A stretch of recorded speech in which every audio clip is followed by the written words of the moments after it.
Hey guys, how are you all? Today we are back with another what if. What if Hinata secretly planned to kill Naruto by poisoning his food? If you enjoy this video, then please like, share and do comment. And also check the description to original creator of this beautiful creation. So let us start the story. Naruto Uzumaki was not a person who punished harshly. He'd had a harsh life, true, but he'd always looked for the bright side of things. Moaning about your problems never did anything about them, and brought you no closer to your goals. When possible he turned the other cheek, else he pranked. This was how he was. His harsh life however had brought one thing. He was very defensive of those he called friends. He had very few of those, and before their pain his was nothing. So, knowing that, it can be said that the beating Naruto gave Mizuki, his old taijutsu teacher, was entirely in proportion with the crime. By Konoha law the man was guilty of treason, so no one would be angry at Mizuki's death, but Naruto stayed his hand, or hands in this case, and left the man alive. Beaten to a bloody pulp, true, but alive. Hee, I went a little too far. Iruka? He turned around to talk to the second man he could call a friend, after the Sandame. The Chunin was unmoving, his head having fallen back sometime while the many Narutos were beating on Mizuki. Iruka? Naruto had not listened much to his lessons in first aid, but nevertheless remembered some. His favorite instructor's temperature was not normal, and his breathing was slow. It was visible something was wrong with him. It took but a second for Naruto to call back his clones, though some had already left for his apartment as he'd instructed them do. They quickly gathered Iruka's body, making sure to step on Mizuki a few times along the way, and dashed from tree to tree holding his body aloft. Naruto could see the remaining clones gather Mizuki none too gently and follow him, but his mind was focused on getting Iruka to the hospital as soon as possible. When Naruto arrived to the hospital the Hokage was already there, reinforcing Naruto's ingrained knowledge that the Sandame always knew everything just as it happened and just let him do his pranks out of pleasure for the results. He was actually proud that his own technique had managed to knock the old man down for once. He'd normally be bragging about it by now, but he had more important things to do. Two medical ninjas stepped from behind the town leader as soon as the clones holding Iruka touched the ground, gathered the Chunin and brought him inside on a stretcher. Two of those weird masked ninja did the same with Mizuki's body, though these didn't bother with a stretcher. The one behind the crow mask even covered a snort when one of his clones gave him a last kick right between the legs, and Naruto counted every emotion he'd get from those people as a victory. They'd been checking him in his apartment for years, and they always seemed like moving stone statues for all feelings they showed. The Hokage stepped forward then, as the two masked ones were bouncing from roof to roof, and stopped a few meters in front of the mass of clones. "You don't think I need the protection of so many ninjas, do you?" "Many ninjas." Oh, he meant his clones. With a single seal and a thought they all disappeared in various puffs of smoke, and the satisfaction he felt from having gotten one last kick at Mizuki redoubled in his mind. "Good. I see you managed to make good use of your time with this scroll. May I take it back?" Naruto sheepishly handed the scroll back, having completely forgotten the fact that he'd stolen it from the very same man hours earlier. The Sandame quickly looked at it, probably to verify it was what it was supposed to be, then held it under his shoulder. "Will Iruka be all right, old man?" He couldn't help himself but ask. "I'm sure he will be. In 1 or 2 days he'll probably come see you again." The Sandame did that weird thing where he looked directly at the Hokage monument as if he was thinking of someone. Nah, probably just like looking at his own face. "It's late and I'll probably have twice as much paperwork waiting for me when I get back. I think we're both better off returning home, aren't we?" Naruto nodded. He skipped dinner getting that scroll, and a good dose of ramen was exactly what he needed. "Good night, then." The old man then that vanishing leaf ninja trick he always did, and Naruto bounced from roof to roof towards home and ramen. The smell of ramen hit his nose before he was even home. He cleared the few remaining meters at a run and entered his apartment to find a dozen copies of himself around his table, on his bed, on the ground and even one on his kitchen counter. And they were all eating ramen. "You no good bastards, you better have left some for me, or I'm bursting you all and taking all that ramen for myself." The clones, knowing Naruto as much as they did themselves, had evidently foreseen this particular possibility, as another hot cup of ramen was waiting by for him on the kitchen counter. He wasted no time gulping down a good portion of the still slightly crunchy noodles, savoring the taste of his favorite food. By the third bite, however, he realized something. Some of his clones were different than the others, having a large scroll on their back like he'd worn the scroll of forbidden seals earlier in the day. Oh yeah, he'd forgotten because of the whole beatdown on Mizuki thing and the rush to the hospital, but he'd made 4 or so clones while first escaping his former taijutsu teacher. Those here with the scroll must be the same he'd made then, who'd come back here like the others. Wait a minute, Naruto drained the rest of his noodles in one great gulp, and walked with determination towards one of these clones, who was still savoring his own ramen. Unlatching the scroll, he quickly examined it. The cage bunshin directions were still there, and yes, another technique afterwards. If a single technique from that scroll could make him able to beat down a Chunin, imagine how much closer to Hokage he'd be with a dozen. Or maybe even more. Looking back at the clones still eating ramen, he realized he had no clue how long they'd last. Better off copying the techniques on other scrolls first. He probably didn't have time to train in a dozen before they disappeared, anyway. Dashing to his room, he came back holding on every single empty scroll he owned. It was quite a few. He'd never have thought that not doing his homework could be so useful. It left him with plenty of spare scrolls to write on, though. He'd barely started writing when the sound of slurping noodles behind him clued him to a much better and faster way of doing this. Hey you guys, stop eating. A few of his clones did stop, though the majority kept on. One even gave him the finger. He resisted the urge to burst that one, but held back as it was one with a scroll. I'm bursting the first one who hasn't finished his ramen in 10 seconds. The sounds of slurping noodles were a balm to Naruto's ears, and before long all clones were looking at him expectantly. It was good to be listened to. Okay, you and you, he said, pointing to the clone he'd taken the scroll from, and another clone, this one without a scroll. You're with me. The others in teams of 3, with 1 scroll per team. The one remaining. Naruto looked down at his pile of blank scrolls, then at the Forbidden Seals scroll. Nope, probably not enough scrolls to copy down everything. You go buy some more scrolls and markers. Oh, and some more ramen while you're at it. He tossed his purse at that one, who was already out the door. Now, everyone call out the technique he's copying, since we don't need any duplicates. I've already started with Shikifujin, so I'm taking that one. The rest of you, go. The sun was rising in the eastern sky when the Naruto squad finished copying down the contents of the Forbidden Scroll. They worked all night, but Naruto wasn't really feeling tired. Probably because of all the ramen he'd just eaten. He'd been right to send a clone out to purchase stuff, as without that they'd have run out of scrolls before even hitting the second quarter of the Forbidden Seals, and would have run out of ramen not much later. And they'd at least needed a second marker each, too. Now that the copying was done, each Naruto was catching up on some others' things. Unsurprisingly, from half of them, that meant ramen. 2 others were sleeping, 3 were down on the scrolls, examining them and comparing them to the original, and 1 even decided to take a bath. Surprisingly, they all lasted up until now with no need to recreate any of them. Naruto was still wondering when they'd burst by themselves. He himself was rereading about the cage bunshin on the copy he'd made earlier. He'd mostly made it for completion's sake, but realized up by rereading that he'd barely glanced at half the scroll while training in the forest.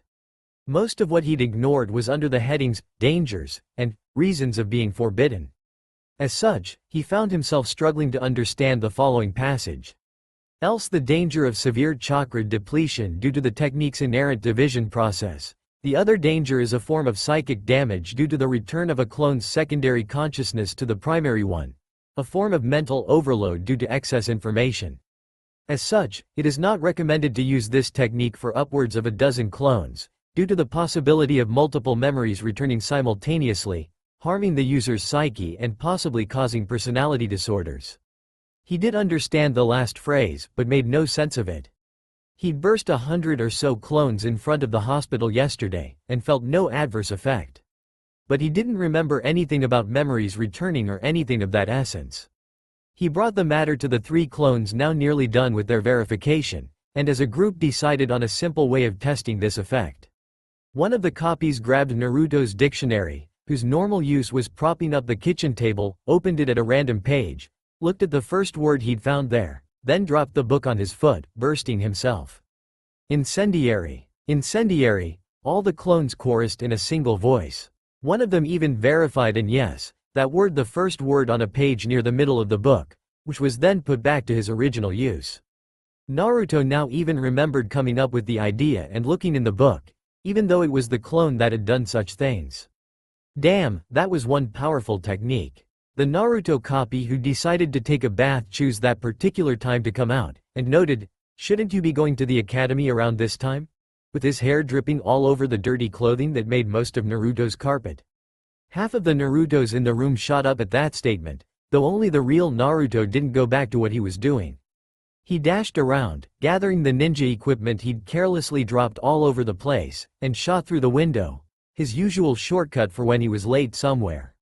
Mizuki said he'd pass with one technique, so he couldn't wait to show it at the academy. He couldn't wait to get his hands on his own Hite 8. Man, today was gonna be the best. Absolutely not. Why would stealing something forbidden even give you any opportunity to become a ninja? Personally, it'd be thankful the Hokage didn't arrest you like he should have. But Mizuki, and I don't see why the words of a traitor would have any impact on my decision. Actually, the fact that it came from him just proves that it shouldn't be used to help you pass. Kazuhi was one of the academy instructors Naruto liked the least. He'd been teaching since the boy entered the academy years ago, and kept punishing him whenever anything went wrong in a class, whether or not it had anything to do with him. Luckily the man only taught shinobi history, and not important things like ninjutsu or taijutsu. Nevertheless, he'd always been a thorn in Naruto's side. The time he'd made the teacher fall through his chair was a good memory, though. Even counting the fact that this jutsu of yours would pass you the ninjutsu portion of the exam, you barely passed your accuracy, failed your taijutsu, and that's not talking about your abysmal score in both the history and math examinations. Even that wouldn't bring your score to the lowest passing grade. But, no, and that's final. Whatever that traitor said is of no import. Uzumaki-san, I will see you in 2 weeks at the beginning of the next term. Good day. The man gave him a smile Naruto could only define as pleased, and shut the door to the teacher's lounge in front of his face. Dejected, Naruto shambled back to his apartment with slow steps. The downtime between academy years had always been the worst time for him, as he didn't even have school to do. He had no pranks planned either, so no clue how he'd survive the incoming boredom of the following weeks. Re-entering his home, Naruto found that his clones were still present and, in some cases, still eating ramen. They didn't seem affected by the fact he'd have to retake the whole academy year for the 4th time. Then again, he realized, they probably didn't even know about it yet. Naruto woke the few clones that were sleeping and, with all of them around him listening, he explained his situation. The reactions he got were varied. A few wanted to prank that Kazuhi hard, and some even had good suggestions about how to go about it. Though Naruto didn't think he'd be able to get his hands on that many eggs. One argued about going to the Hokage with what Mizuki told him, but Naruto had to admit that would probably go as well as the first time he did so, and he'd be back in the academy nonetheless. The others were as depressed as him by the news, and the whole council degenerated into a large shouting match. Luckily Naruto's immediate neighbors had long vacated the place, else he'd have gotten a visit by his landlord. All that stopped when a girl stepped through the windows. She was blonde, thin and a little taller than Naruto. She was holding down 2 shopping bags full of ramen in one hand, and using the other to pull herself inside. "Hey guys, you can believe what I just found out," was the first thing she said upon coming in. "Who the hell are you?" was the general answer by the mass of copies, including the original Naruto. She looked down at herself and, realizing something, did a single hand seal, releasing her henge and turning into another clone of Naruto. So clones can use techniques. That meant, Naruto just had a horribly interesting way to duplicate the power of his own created technique, one which would be sure to knock even the Sandame in the hospital. Looking around, Naruto realized that by the faces his clones were making, the same idea had occurred to them. They all turned towards him. "Harem no jutsu," they all said in the exact same moment. He nodded along with the clones. They now had another new technique, one even more powerful than his other original one. Before he could start laughing at the face Iruka or the Hokage would do, the clone who had just returned interrupted them again. "No, something else. You know how shopkeepers would kick us out all the time, sell us only old stuff, or overcharge us horribly?" All the other Narutos nodded. They now knew why, but they had dealt with that for a long time. Well, using henge, we can bypass that. I just came from the store in front of the flower shop, you know, the one with the spitting old man. They all nodded once more. Once that geezer had known that Naruto liked ramen, he'd taken it off the floor, removing the possibility of Naruto having any. He couldn't stop trying to spit on him, either. Well, I went there like this. He turned back into his former female form with a single seal. And the man couldn't help but being friendly. He even gave me a discount. Naruto, and about half of the clones, hit themselves in the head at the thought. They'd known that technique for years, and never tried applying it in that particular set of circumstances. Thinking how much more ramen he could have had if he'd. Another of the clones, though, shot up from his chair. We can use that. All the clones looked at him bizarrely. No, I mean, at the academy. You know how some teachers use any excuse to kick us out of the class, or tie us in a corner. All nodded. Well, we could get 1 or 2 clones in the academy, under henge, pretending to be other students. So whenever Naruto gets kicked out, the others will still be there, and we might finally be able to ace those tests and graduate. Naruto agreed that it might work. Even better yet, it was like a prank. He'd be pulling a fast one in front of everyone, especially those stuffy academy teachers. Even better about that. If any of the clones pass the test while the original doesn't, we can just go to the Hokage with the fact that the clones under henge are the same person as Naruto, and use that as an argument that we should pass. I'm sure the Hokage won't say no as long as we can prove that we did pass those exams. Naruto looked around to see that all the clones were discussing either the possibilities of this prank, or how to make it work. Thinking about it, there wasn't any reason not to try it. So, everyone's in agreement it seems. All nodded. So now let's get to the planning of that prank. First point to decide on is number. The clone under henge started. How many clones are we gonna insert in the academy? 2. 2's best. The rest nodded along. The transformed copy continued. Personally, I'd suggest making the 2 as different as possible to avoid both getting caught at the same time. True. Only problem is, the original Naruto interjected, keeping them from bursting. Any good hit could blow the whole thing up, and let's not talk about running out of chakra. I know I made you all yesterday, and you've lasted till now, but in a school where we'll be supposed to try techniques dozens of times, I can't say if you'll just disappear when using one. I might have an idea about that, replied 3 different clones simultaneously. They dug in the pile of scrolls behind them, and came out with a specific one. Chakra draining technique. Why would that be banned? The clone holding the scroll opened it, and read a single passage. For those not of the Akado bloodline, overusing this technique has been known to cause damage to the chakra coils, weakening them over time to the point of useless. Even sporadic usage of this technique will cause irreparable damage over a few months of time. So why should we be using it? Naruto asked. You shouldn't, the clone replied to the original. But we clones should. With that, as long as we have a source of chakra, we would technically last forever.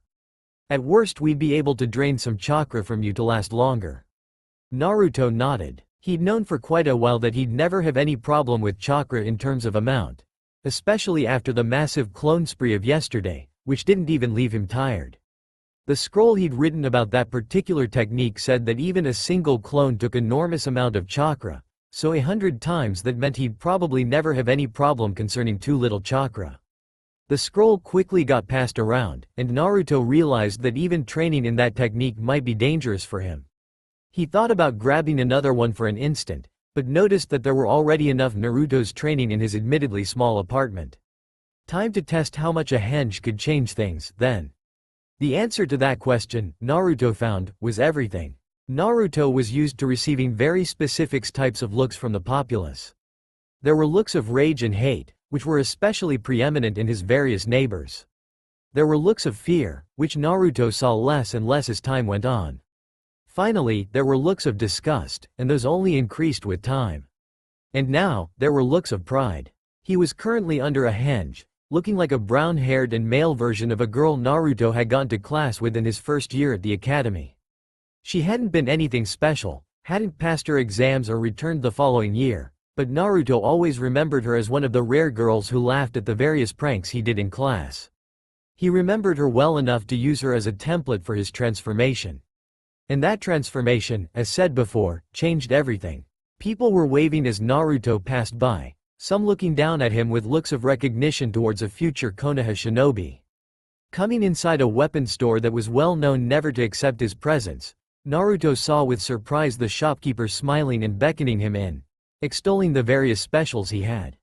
Using the purse he'd reclaimed from his clone, he even bought a full new set of kunai, the ones on sale of an obviously better quality than those he'd bought, for a premium, he now realized, in one of the rare used merchandise stores that acknowledged his presence. Now back outside, he realized how much his clone must have been surprised to see the difference in atmosphere. The Konoha Naruto used to know, one that was at times oppressive and hateful, now seemed to welcome him with open arms. Seeing his favorite ramen stand up ahead, he wondered how Ayame and her father saw Konoha. Being civilians, they would probably have a very different view of the village, one that Naruto had no clue about. For a second, seeing two of the people he respected the most in the city, he wondered what life would have been if he had been a simple civilian. He wondered how they managed to live their lives. Wait a minute, who said he couldn't find out? If he was planning to infiltrate an academy full of apprentice shinobi with chunin teachers, surely he could manage to do the same in a school where there were no ninjas around.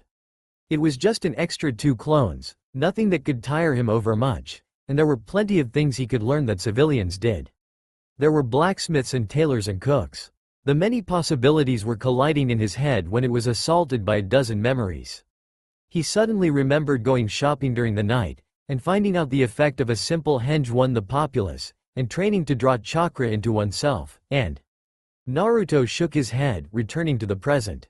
Seemed like the first of his clones and finally burst. Somewhere around 18 to 20 hours, not bad for a first try.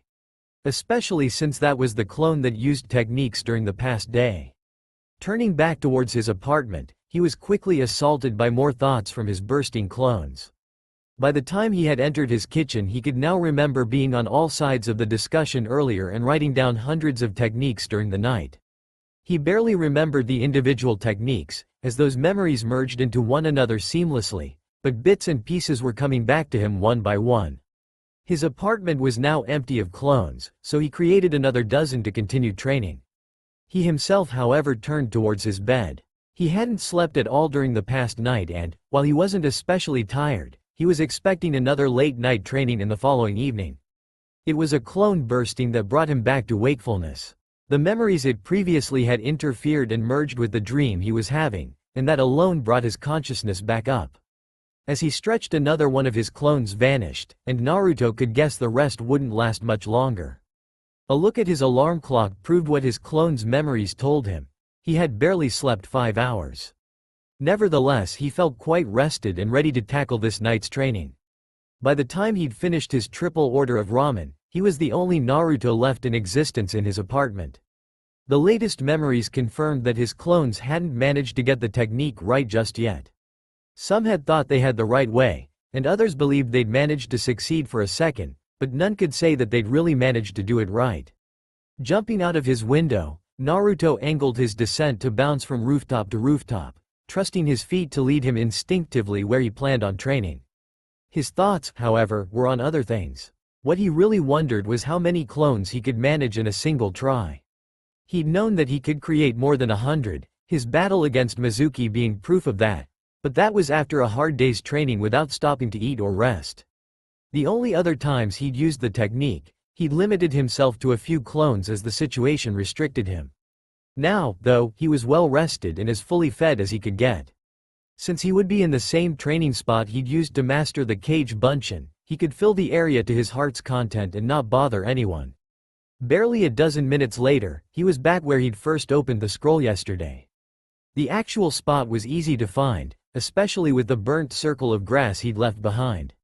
The result of one of his most spectacular failures, he'd somehow put himself on fire trying to channel chakra. He'd now forgotten how he'd actually managed to accomplish such an event. Well, it's not like he'd be training about being on fire anyway. Standing in the middle of that circle, he focused his energies the needed way for the cage bushins to appear. He drew upon his chakra on, until he was scrapping the very bottom of reserves. At the exact instant he'd reached the end of his forces, his hands moved together in a flash, creating the needed seal to call out the technique. Cage Bunshin no Jutsu. For a second, it was like someone had whacked the camera of reality, as the world shimmered before his eyes. Then it turned orange. Naruto couldn't say how many cage bunchins he'd created. Turning around, going up to the farthest he could see and probably even beyond that, there was a copy of his traditional suit moving around. Clones were hanging from trees like giant's leaves, and one even emerged from a pit in the ground. He was tired, true, but that was way beyond what he'd achieved against Mizuki. Naruto hadn't actually seen that much people in one place. Ever. Sitting down to recover his breath, he yelled at the awaiting army. "Well, you people know what to do. There's ramen at Ichiraku for the first one who gets it right." A great chorus of "ramen" answered him, as clones split up to train. Some went to other clones, some to trees, and some even caught small animals to practice on, but all spread and started on the steps to master the technique. Naruto was poked awake some amount of time later. Judging by the sky, it was still night, so it could be between 15 minutes to a few hours since he'd fallen asleep. His nap was a reward for his success with the cage bunchin. It was either that or selecting another technique and trying to learn it, and Naruto didn't believe he could easily find a spot to train without having to displace a shadow clone. He quickly realized his clones were still going at it, and he wondered why one had bothered to wake him. He valued his sleep and his clones knew that, so he expected not to be forced to rise for nothing. The clone who'd poked him was standing right beside him, waiting. Naruto caught the difference between him and his other clones instantly. This copy had a dozen extra kunai hanging from the front of his jacket, and 2 shuriken more than half Naruto's height strapped to his back. Those shuriken were very familiar, Naruto noticed. Then he saw the dried blood on one of them. Oh yeah, Mizuki had nailed Iruka with one of those. Looking around, he remembered it wasn't very far from here that the confrontation had occurred, and that Mizuki hadn't been in any state to gather the weapons he'd thrown. "Remembered about those?" the clone answered. "I found them while looking around for a place to train. And that wasn't all." Opening one of his front pocket, he withdrew 2 other small shuriken, some length of ninja wire, and a single explosive tag. The tag was what surprised Naruto. "An explosive tag? When? How did you?" Seemed the tag must have been there for a long while, since it's no longer primed to explode. "At first I kept my distance and poked it with a stick, then when I got no reaction I stripped the layer of bark it was on." No reaction either. Even taking it off with my fingers didn't make it explode, so I felt safe bringing it here. "Does it work? Go ahead and find out." The clone handed Naruto the tag. Naruto wasted no time. Explosive tags were something he knew how to use very well. They'd been covered every year he was at the academy, and Naruto had made a point of always attending and staying awake during that lesson. The opportunity to blow something up was well worth listening to that class each time. In less than a second, Naruto had twirled the tag around one of his kunai, primed the tag for explosion in 5 seconds, and thrown the weapon at a rock standing a dozen meters away. The explosion wasn't totally unexpected, but still surprised Naruto. The implications of that were enormous.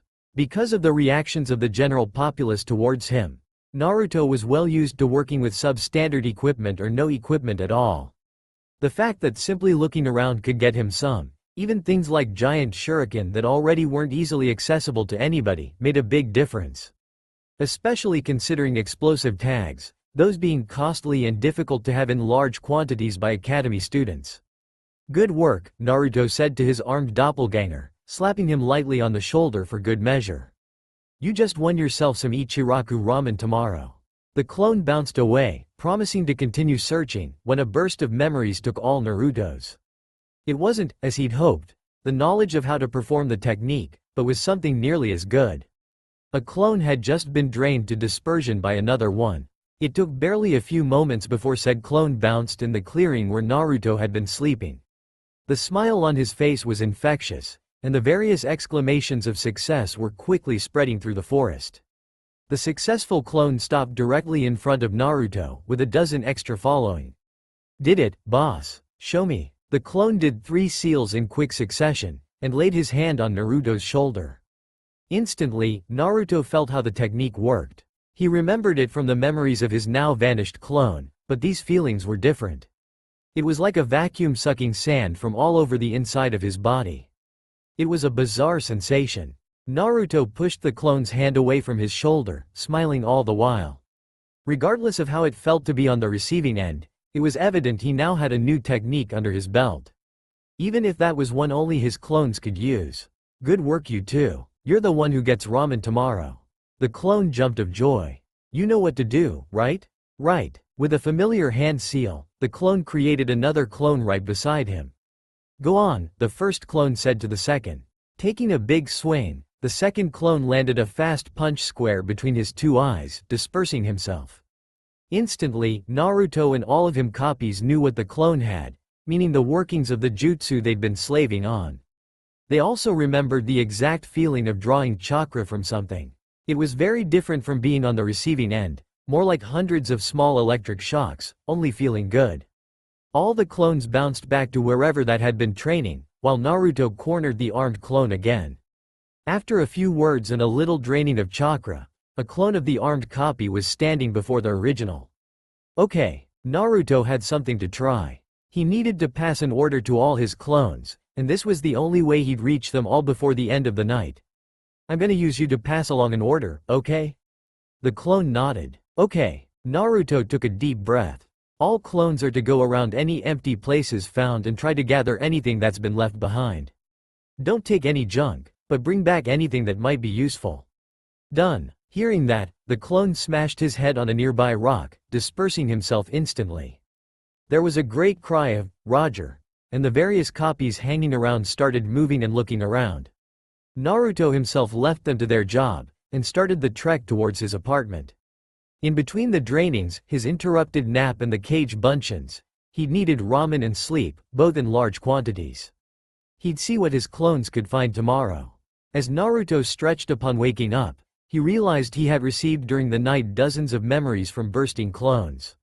He wondered why that hadn't interrupted his sleep this time, but filed that question as unimportant. More than 100 copies of himself had perished during the night. Explosive tags were the undisputed kings of shadow clone elimination, though the various traps in Training Area 32 had taken more than 40 by themselves. Some of the deaths were humorous, like the one who'd fallen prey to something akin to a giant hamster in Training Area 15, or the one which, by kicking a tree in frustration, managed to make a falling branch impale him. Dressing up quickly, he was surprised upon entering his apartment. He knew what the fallen clones had found, and they'd found much, but that was nothing compared to what his clones had stacked inside his apartment. 3 bunchins were actually still sorting through a pile of random stuff, a pile that clones, under various henges, coming and going were adding to haphazardly. 4 others were drawing on something Naruto realized was his spare bed sheet. They had already drawn what Naruto noticed being the only complete map he'd ever seen of Konoha. 2 clones were actually arguing on the relative size of a training ground, only to be corrected by a clone passing by to drop what looked to be 24 mixed shuriken and kunai. Said shuriken and kunai were quickly collected, checked and put away in specific boxes. Some, which Naruto suspected were either too damaged, too rusted or too blunt, were neglectfully tossed into a large crate that had replaced his kitchen table. Naruto turned towards one of the few clones that wasn't busy and was, unsurprisingly, eating ramen. And how many clones are still out there? Don't know, somewhere over 1,000? Naruto was suddenly hit by the massive scale of what he summoned yesterday. He knew bunchins could now technically survive indefinitely now simply by drawing chakra out of trees, but he'd never expected to be able to do so much in some little time. Looking around, he wondered if he'd ever need any more equipment in this life, even counting he'd be 3 people at the academy. You want a summary? The clone formerly eating ramen asked. Naruto nodded. There and there, he said, pointing to 2 piles of crates. Are the kunai and shuriken. This one, he gestured towards a smaller pile, holds the senbon. On the far wall are all other weapons, katana, spears, various polearms, fuma shuriken, those 2 staves, the clone continued on. Naruto was amazed at the wealth of different weapons that could be found if you looking far enough. Now on that wall is the rest. Bits and pieces of different armors, different scrolls, and mainly the new collection we have of Hite 8. Collection? Yeah, we found most of them far in the forest, probably leftovers from various spying attempts. Some of them were still on a ninja's head, but we got used to that. I said only stuff left behind. I meant on a dead ninja's head. We buried the leaf ninjas we found, and brought back whatever information we could about them. But normal paper doesn't survive the passing of time very well, you realize. Naruto nodded as he took a closer look at this so-called collection. It was simply various headbands pinned using shuriken to the back of a large wooden board that Naruto formerly used as target practice. He had to agree that they almost had them all. Leaf, cloud, sand, rock, mist, all the main ones were there, including most of them in missing nin version. Only missing sand was left to get among those. There was also a good amount of the ones from lesser villages. From those Naruto recognized grass and waterfall, though they were the only ones he could name. There was one with a crescent moon Naruto was sure to have seen before, but couldn't for the life of him remember where. As two clones entered from the window, Naruto decided he had enough equipment for now. People listen up. All of the copies stopped what they were doing and turned towards him. I think we have enough stuff for now. Those working on the map and those cleaning up the pile can finish up what they're doing, but everyone coming back with stuff doesn't go back for more. What are we gonna be doing? Noted one of the recently returned clones. We're gonna be going through this, the original countered, pointing at the pile of scrolls they copied from the Forbidden One. We're gonna need to classify those. 4 classifications. Learnable, those needing we know specific techniques beforehand, those we won't ever be able to do. Like those that need specific bloodline or such stuff, and those we've got no use learning, like suicidal techniques or stuff that would kill us. He took a deep breath. Let's get to it, people. Yeah, Amino Iruka was glad to finally be out of the hospital. A general antitoxin had easily flushed out the poison from his system, but the medic had kept him for an extra day just to make sure he'd purged out everything that Kyuubi Brad did, as they said it. The Chunin knew that Naruto had nothing to do with him being poisoned or any of his other wounds, so guessed that Naruto must have been the one to carry his unconscious body to the hospital. Unsurprising, since the other possible survivor of that battle, Mizuki, would probably have given him a quick death instead of a trip to a healer. Concerning the specifics of that battle, his own memory was pretty fuzzy. He remembered Naruto coming out of hiding to protect him, a few words here and there of banter between the two ninja, and nothing conclusive after that. He thought he'd seen Naruto use a cloning technique to fill the forest with clones, but wasn't really sure if that was a hallucination or a genuine memory. It wasn't that he doubted the talent of one of his favorite students, no, it was simply that someone like Naruto, whose lack of skill with the Bunshins was legendary, could manage such a feat? He'd have to see it with his own eyes.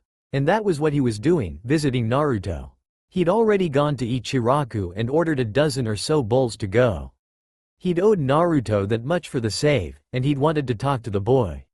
As a teacher, Iruka had access to the addresses of any of his students. He'd never been to Naruto's place, though one look at the building and his neighborhood and the teacher understood why Naruto had never invited him there. Frankly, the place was a dump. However, it was visible Naruto was home, judging by the sounds coming from his open window. Iruka made his way to the top floor, noting the many voices coming from his student's apartment. Judging that Naruto probably had someone over, he politely knocked on the door. "Hello Naruto, it's Iruka. Can I come in?" "Hello Naruto, it's Iruka. Can I come in?" The Chunin's voice echoed all through the apartment, cutting the various Naruto's conversations to shreds. "Shit," they all whispered. And then they all burst into a flurry of motion.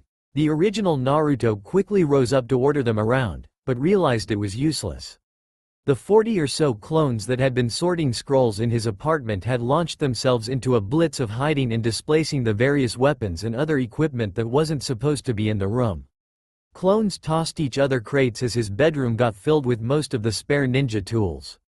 8 Bunshins struggled by his window to shove through the small opening the crate full of damaged or useless stuff. The map had disappeared. The board with his collection had been turned around, revealing once more the photo of Sasuke Naruto used to aim for. A great noise sounded as the garbage crate finally gave up its struggles to remain inside the apartment and shattered upon arriving upon ground level. Memories surged from the 4 clones that were supposed to have caught it, but Naruto ignored them with a shake of his head. "Naruto, are you there?" "Coming," he answered, just to buy some more time. The room was more than half empty now, and most of what was left was stray bits of armor or spare weapons on the far wall. The original joined the others there, helping shove every remaining instrument into a small closet. When the weapons were done, he shoved the remaining clones there too, and closed it forcefully. At least one clone dispersed from the impact, but Naruto once again ignored the memories returning. A quick look around revealed that nearly all the items the clones had hoarded in his apartment were out of sight, the rest were not numerous enough to cause concern. At worst he'd look like a slob who couldn't take care of his room, but that was good enough. Naruto, I'm coming in. Iruka expected to find Naruto trying to hide dirty clothes as he came in, but he was disappointed. He found Naruto standing right in front of him with a sheepish smile on his face. Warning, was the instant reaction of his subconscious. Now Iruka was well known for many things. He was an extremely good teacher, who was neither too rough nor too soft. He was a good ninja, with a mastery of the basics well beyond most of his age. He was a kind man, who gave all a chance to prove themselves. But all that paled compared to his mastery of the many faces of Naruto Uzumaki. He'd taught the boy for 2 years, and if he couldn't read the blonde boy's emotions on his face, no one could. And that same knowledge told Iruka that he'd caught Naruto at a moment where he wasn't supposed to.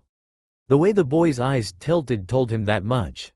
He'd been planning a prank, as evidenced by the slight smile in the corner of his mouth. Hi Naruto, would you mind some ramen? The way the child hesitated meant that this was something big. He'd never seen Naruto hesitate in front of free ramen. The warning signals in his mind just tripled. Sure, Iruka-sensei. Iruka's eyebrows surged on their own accord. Whatever the boy was hiding was beyond the big stage now. He'd been polite and not jumped of joy at the thought of free ramen. The only time he'd seen Naruto this polite was when he'd asked by borrow his Hite 8. This didn't bode well. Instinctively, the Chunin took his environment into account. Small living room of a 2.5. Clothes and various ninja equipment strewn all around on the ground.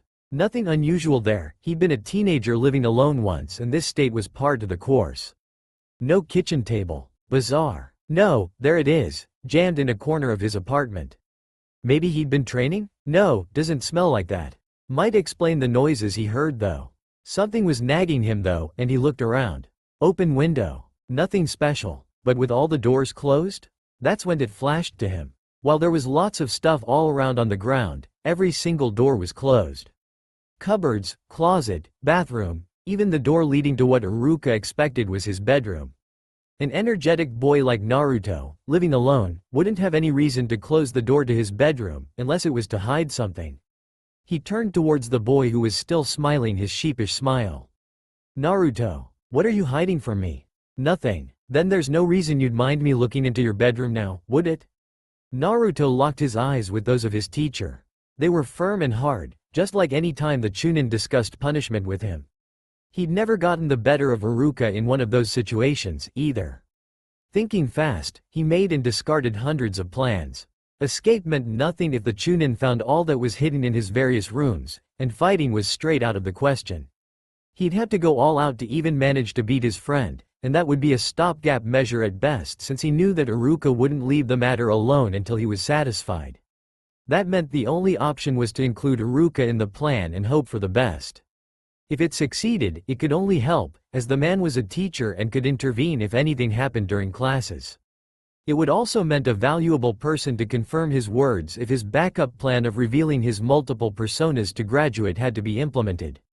Sensei, can you keep a secret? Iruka looked deeply into the eyes of his favorite student. It better not be something like your plan from 2 years ago. Ouch. He remembered that one. He'd infiltrated the academy during the night and changed the names on every single exam for his own. He was sure at the time that he'd pass with at least one of those. Of course, the teachers saw through the ruse instantly, especially with the differences between his handwriting and the other students' handwriting. Punishment in the end. 2 weeks of garbage duty approved by the Hokage. No, it's nothing like that. It's something that'll allow me to pass my classes even with those teachers punishing me for no reason. Iruka instantly gathered himself to refute Naruto's words, but it died on his lips as soon as his thoughts turned towards teachers other than him. Mizuki was the one who he'd known the best, and the man had, right in front of him, betrayed his own village and tried to kill him. He'd even manipulated Naruto to achieve his ends, all out of his hate of the Kyuubi. He knew he wasn't like that, but he realized that others might not have been fair regarding the child in front of him. He'd never actually really verified that the others were doing their job correctly, and he now knew of at least one case where he should have. I'm listening. He'd expected for Naruto to launch himself in one of his usual frenzied explanations, but all he did was clap his hands twice and say, "You can all come out now." Instantly the air was filled with the sound of crashing metal. And try not to destroy everything while you're at it. The door to Naruto's closet opened and out stepped two other Narutos and a girl, all three holding various weapons and saying, "Then don't shove people into closets, dummy." While the Naruto in front of him started an argument with those three, others came out from various places. Iruka boggled at the numbers. There were at least 3 dozens of them, half of them looking like Naruto, and all of them seemed solid taking into account most were dragging something or other. Focusing on those not looking like Naruto, the Chunin tried noting a pattern. Nothing came to mind until he realized that one of them was visibly a female version of Shikamaru, except as a blonde. Then he realized that brunette looked quite a bit like Sasuke, and that.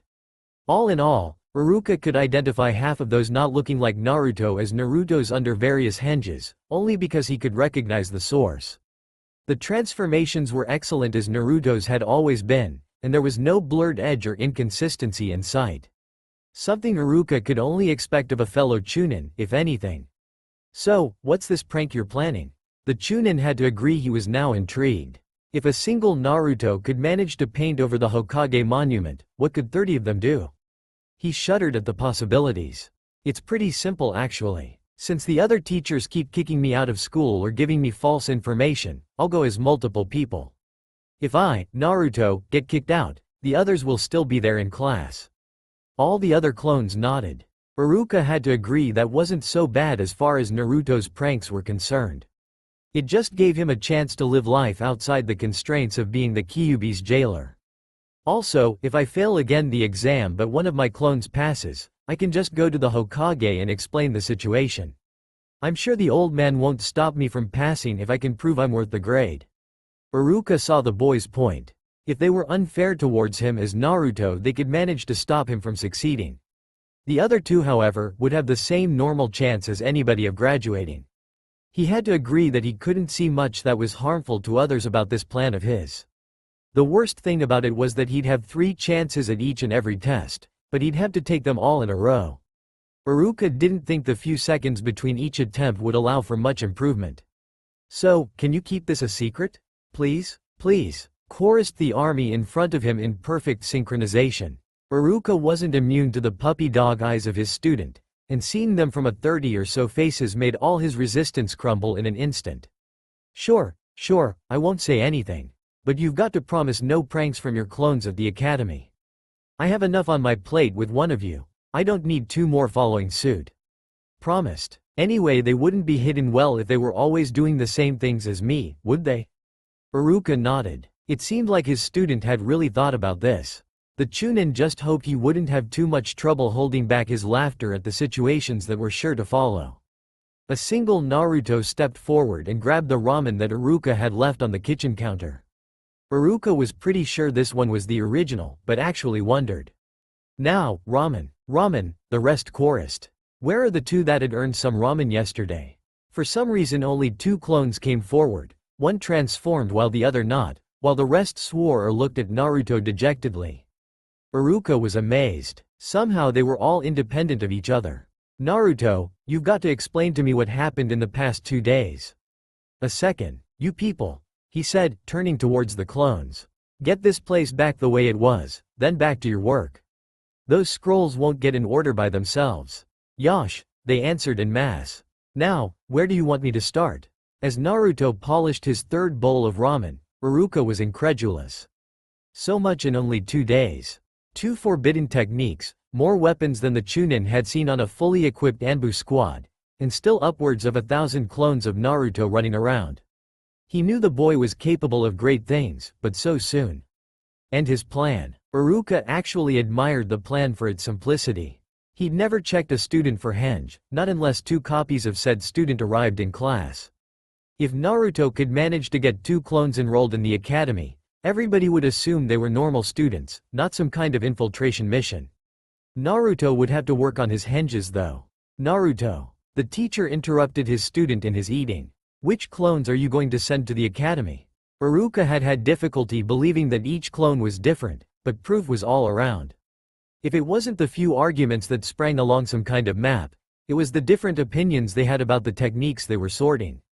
He had no clue how Naruto managed such a feat, but applauded him nonetheless. I hadn't really decided. Why? Can I go? Said both clones, eating ramen with them at the table, obviously having been listening to the conversation. Sure, why not? Well, Iruka interfered. You'll need a better henge than that, then. What do you mean? The transformed clone answered. I've been all over town and no one ever recognized me. For random civilians or for short periods of time it's more than good enough. However, for academy teachers, it's not. I can see you've based your look on Kiba, and that enough for doubt. You'll need to make up two completely different forms, not based on anybody, if you really want to fool Chunins. Now, for your two disguises. 6. 6? Why 6? 2 for the academy, 2 in civilian school, and 2 more simply for looking around and buying stuff for the others. Iruka was stunned at the idea. Sure, the most difficult of those was Ninja Academy, but with 2 other places at the same time? The amount Naruto would be able to learn was enormous. He suddenly realized that he was seeing the rise of an infiltration specialist like Konoha never had before, and couldn't believe from what source. Okay, 6 then. Can you bring 3 more clones up here? With only a few words, Iruka had 6 Narutos in his usual orange suit standing right in front of him, the original among them. The Chunin realized that Naruto was unusually focused on his words, the like of which he'd never been in class. Okay, now tell me what you've come up until now. Not much really. All the Narutos standing before him scratched the back of their heads.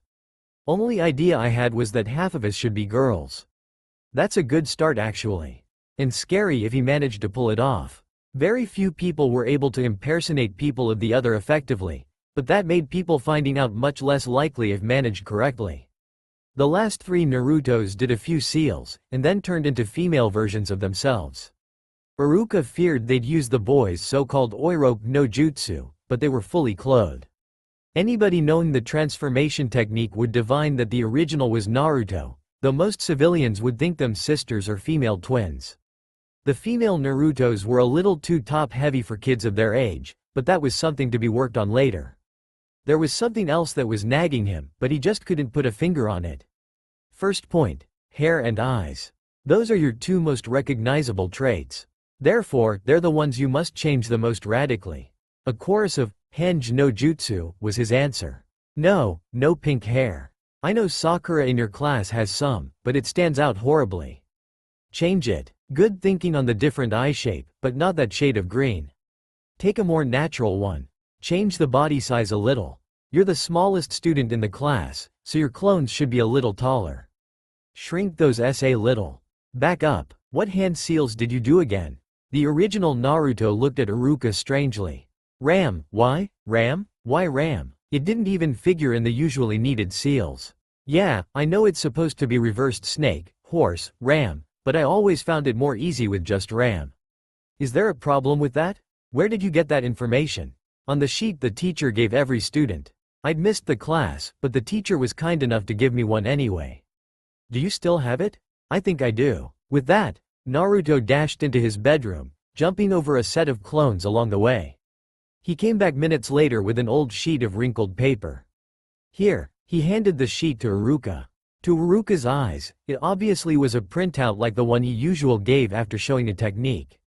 It was, however, wrong on so many levels that its simple presence disgusted Iruka.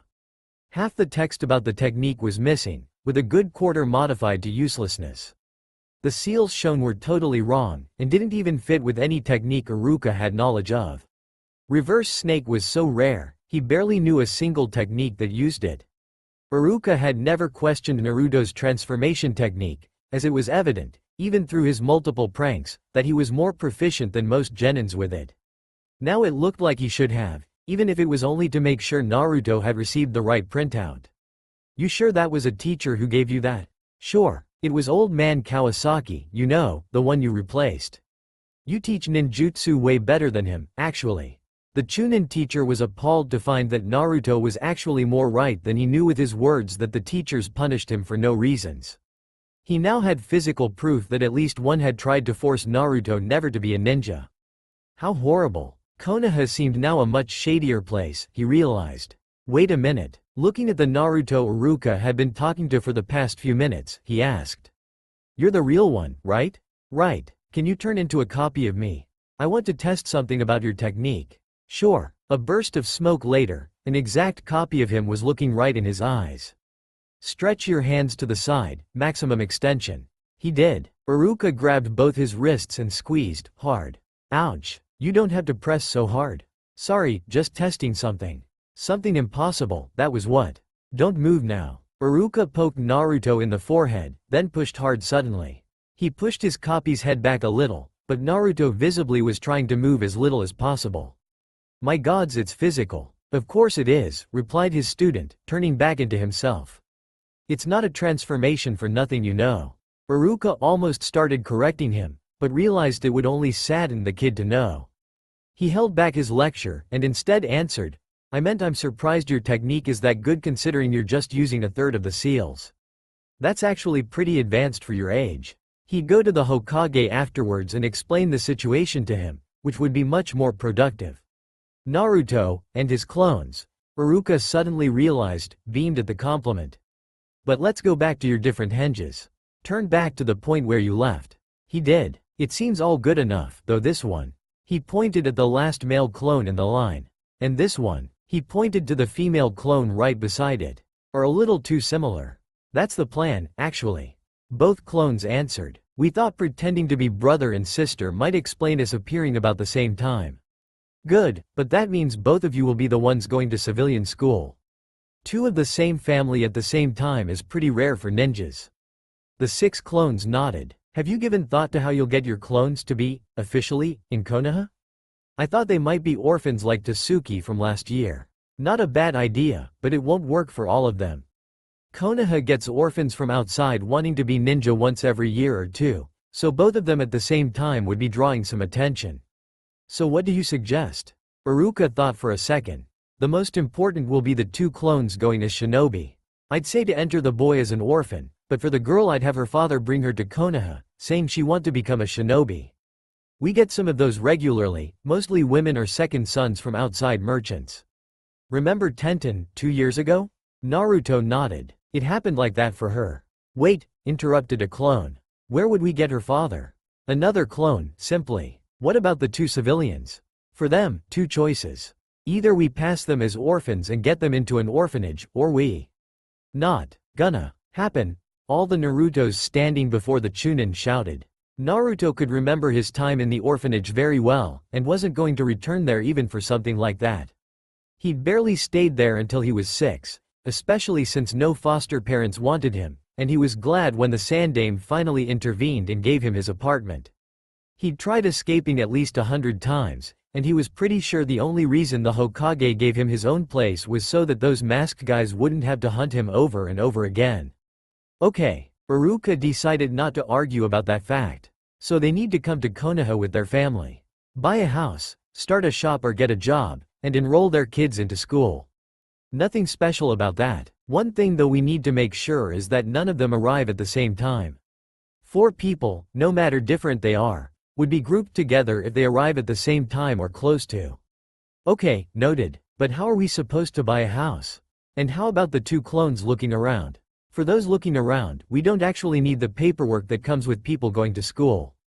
Everyone will just assume that they have the necessary paperwork. It's not like Konoha citizens need an identity card or something like that. For a house though, Iruka couldn't really think of a good answer. He himself had one, but sharing it would be very suspicious. And he couldn't expect Naruto to have the funds required for such an undertaking. He made and discarded a few plans in his head, and the only thing he could come up was going to the Hokage for funds. He had to choose his words carefully to get what he needed and still keep his promise to Naruto, but if any could be talked into helping, the Sandaime was the right person. Let me check a few things first. He finally answered. I might have an idea, but I'll need to talk to someone first. Remember your promise? I will, he answered, stepping back towards the door. He'd barely eaten half his ramen with everything going on, but he was sure it wouldn't go to waste in this place. I will see you later, Naruto. With that he stepped outside Naruto's apartment, and walked quickly towards what he hoped would be a good meeting with the most powerful person in Konoha. Naruto had never noticed that Iruka had kept the sheet with the transformation instructions with him. The door closed behind Naruto's favorite Chunin with a sound akin to the ringing of a gong. The original Naruto, still in his hange as the female ninja that would be going with him to the academy, quickly looked around. There were smiles all around, be it on the other transformed bunchins or the clones working on weapons or scrolls in the background. The plan was still on. Yatta, the original exclaimed, jumping of joy. Not only they'd managed to get Iruka to promise not to say anything, but they'd even gotten his help with the prank. And the Chunin even said he was above his age about something. He high-fived the other clones that stood for Iruka's henge review, and noticed that he wasn't the only partying. The clones in the background had evidently been listening to everything. 4 of them were even launching another one in the air repeatedly at their success. Now enough fun, we still have a lot to do, the real Naruto's voice cut through the celebrations. Status report. Scrolls are about 3/4 done, though we've added another category, answered a Naruto standing before the pile of remaining scrolls. He neglectfully tossed the scroll he'd been holding into another pile. What's that? Suicidal techniques that might be interesting to learn. For clones, I mean. Good call on that. Sacrificing a single clone for an opponent isn't much of a loss for us. They all nodded. Weapons and armor? Everything sorted. It was especially easy since no clone came while Iruka was here. Oh yeah, the clones he'd burst while hiding stuff must have passed the message, and the ones outside had logically stayed away. They'd probably remain so until they received an all clear. So what clones don't have anything to do? A dozen raised their hand. Okay, so come up here. The selected Bushins did. You gang are gonna train in the specific henges we're holding. You're gonna continue until you can pass from one to any other fluidly, then you're gonna burst yourselves. We need to pass both the knowledge of these forms and the fact that Iruka's gone as soon as possible. With the Naruto's innate mastery of the transformation technique, it took barely 2 minutes before the first clone dispersed himself by jamming his head on the corner of Naruto's kitchen table. Naruto tested the forms right after that.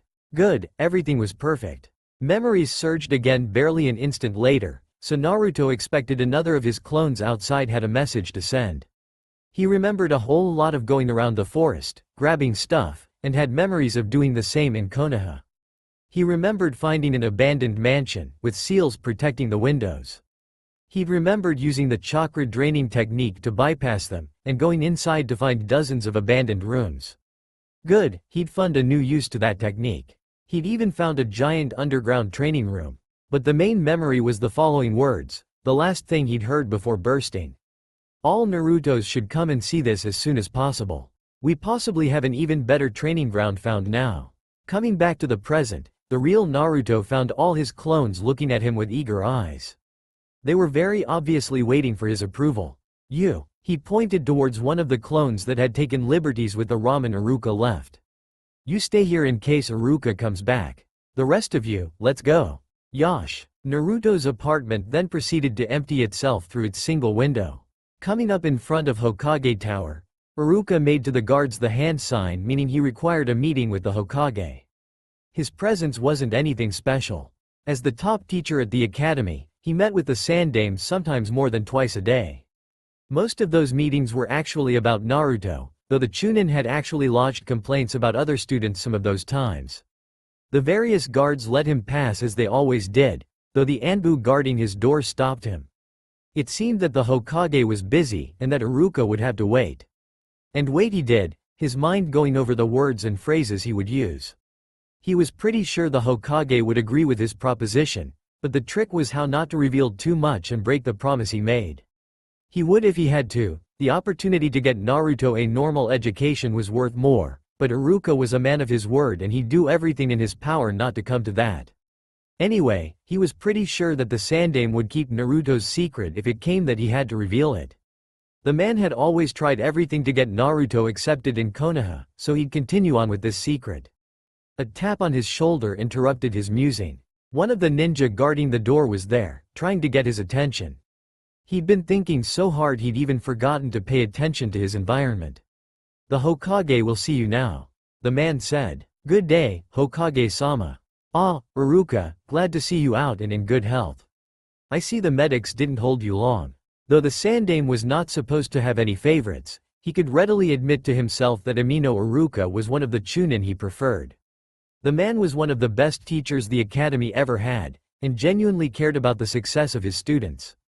It was sad the man had given up on becoming Jonin, as he would have liked to see what a team led by someone like him could have accomplished. Longer than they should have, Hokage-sama, but not too much luckily. And for what reason have you come before me today? Has Naruto painted over my face once again? No, Hokage-sama, but I did come back from a meeting with him. And I supposed he is once again angry at being stuck for another year at the academy?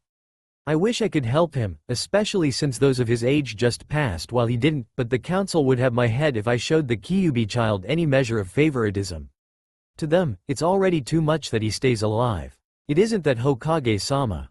Actually, Uruka suddenly realized, Naruto hadn't said one word against his failing at the academy. May I ask a question? You may. What priority would you give to Naruto having a normal childhood, and the same chance as anyone at the academy? How I wish that could be so. The Sandaime replied, looking out the window at the Hokage monument. It will unfortunately never happen. As much as I'd like to weed out from Konoha those seeing Naruto as the Kyuubi, they are much too numerous and powerful.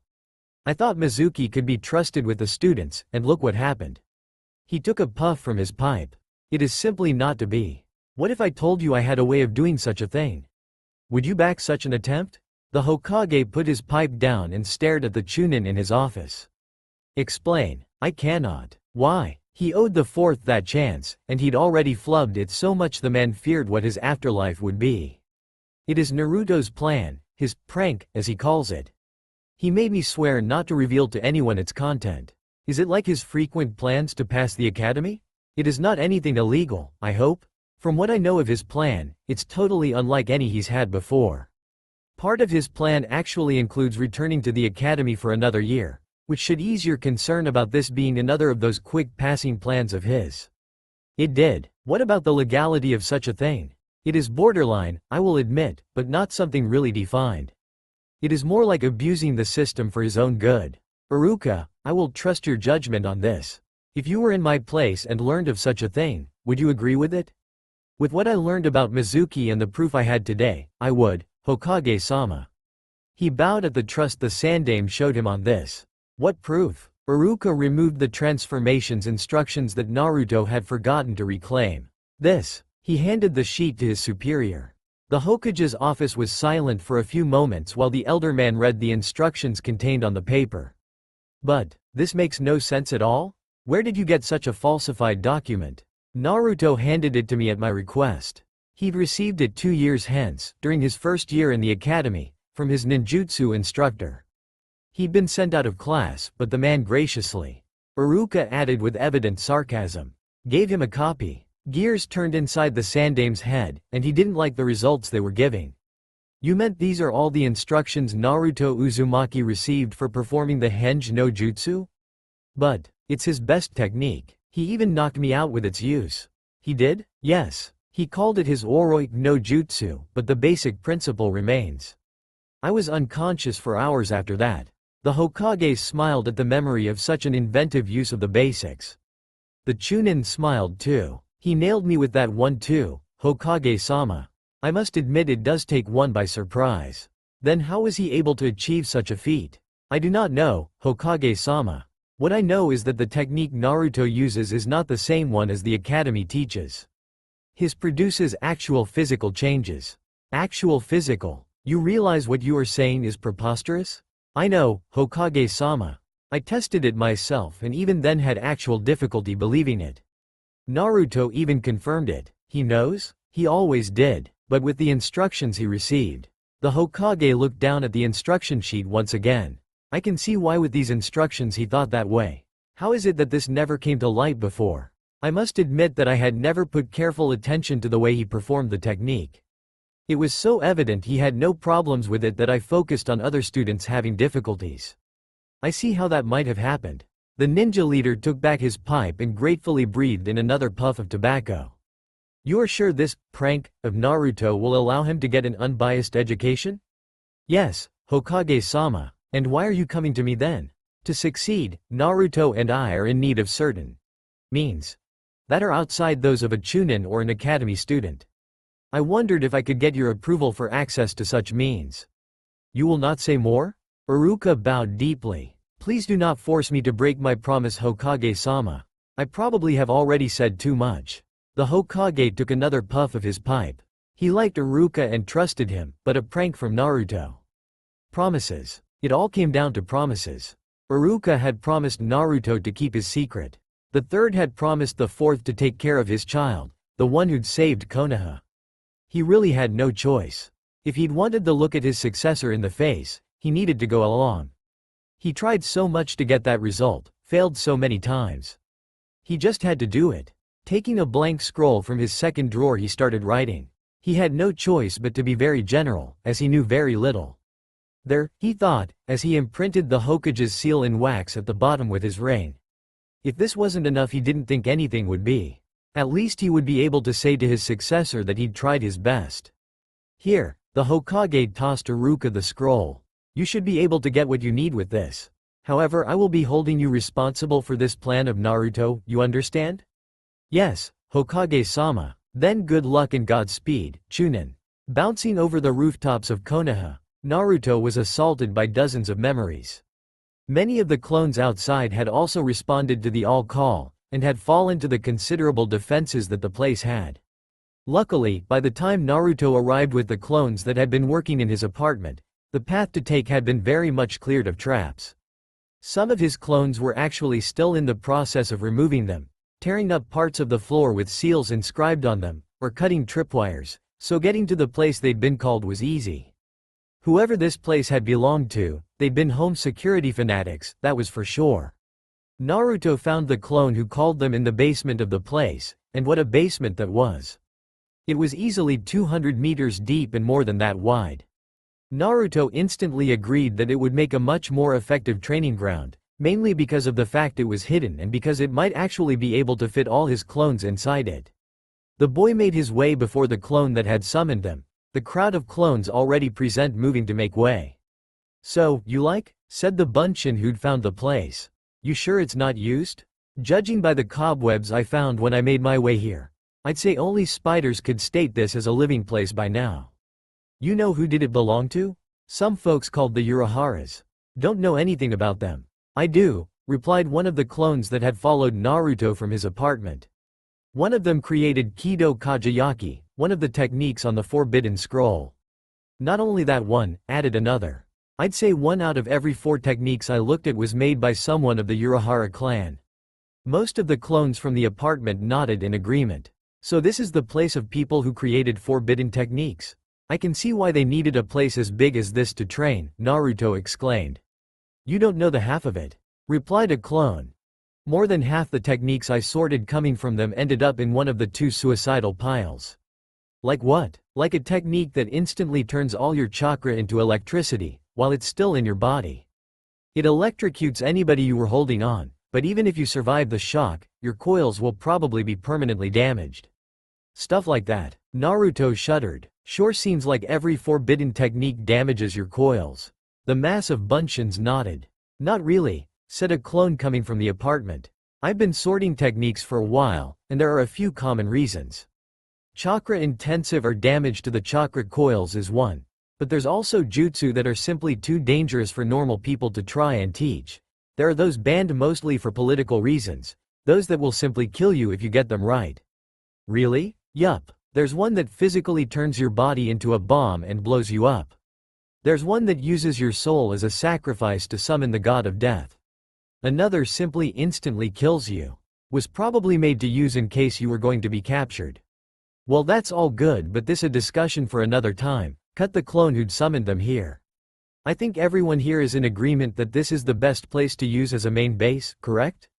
Yeah, there are at least 4 exits from here that lead outside the house. Though the clones I've sent to look have come back yet, I'm reasonably sure the east one ends up somewhere in the forest. I'll confirm that, said a voice coming from the back of the crowd. But not only there. The path branches some time after the door, so there's at least 3 different exits that way. The one I checked does lead to the forest though, ending as a false wall in a cave. Same thing to the north, called out another voice. Ends up in the sewers for the exit I mapped, but there's at least 4 more. Ditto for south. Exit ends up in a training ground. West has at least 4, the one I checked leads into an abandoned shop. The crowds parted to give way to the 4 clones, who stopped in front of the original and the one who'd found the place. Good work, said the real one, but you'll need to go back. Each take 20 or so clones with you, and map out everything. Burst yourselves as soon as you get to the exit, since we'll need to know how best to gather the stuff we left in the apartment. That stuff needs to move, pronto. It was chance enough that Iruka agreed to keep our secret. There's no saying what would happen if the old man came looking. All clones shuddered at the thought of the Sandaime finding their apartment like that. Naruto liked the man, really he did, but the town leader could be very harsh when he wanted. So, apart from this place, found anything else? Well, the usual. A few shuriken and kunai, a scroll or 2. But I haven't finished looking around this place. I called you as soon as I found this, and waited with the rest of them. Okay, the original thought for a few seconds. First thing here is cleaning up the inside of this place. We need to make sure no traps are left, as I don't want to lose a foot to an explosive trap we forgot. However, don't change anything that might be visible outside. We need people to think it's still abandoned or else we might get unwanted visitors. Yosh. As the orange swarm of his clone army dashed towards the various exits, Naruto took a good look around his new training facility. Without as many copies it seemed even more spacious, and he could see there were various different features that had evaded his notice the first time. There were a few rocky outcroppings around on one side, while on the other a few pools stood, still full, surprisingly, probably for water element training. The lighting was provided by huge seals totally alien to the few Naruto had already seen. He wondered how the Urahara had managed to place those on the ceiling, however. A burst of knowledge interrupted his musings. One of the clones upstairs had fallen afoul a seal linked to a kunai thrower. Naruto sighed. As more and more memories surged from his dying doppelgangers, Naruto stopped his analysis of the room and focused on sorting the various thoughts, hoping to find amongst all of them the various exits he'd need mapped. Iruka had wasted no time in running back towards Naruto's apartment as soon as the Hokage gave him leave. He'd started thinking as soon as the Sandaime's scroll was in his hand, and realized that he had only 2 weeks to prepare Naruto for his multiple entries into the academy, and that along with the natural preparations he had to perform for the next starting class. He was going to be pretty rushed as is, having missed 2 days due to Mizuki's poisoned shuriken, so he wanted to waste no time in making Naruto ready. Entering his student's home via the window, the Chunin was surprised to see it was nearly empty. The various weapons were still around, true, but the numerous clones he'd seen earlier were very much absent.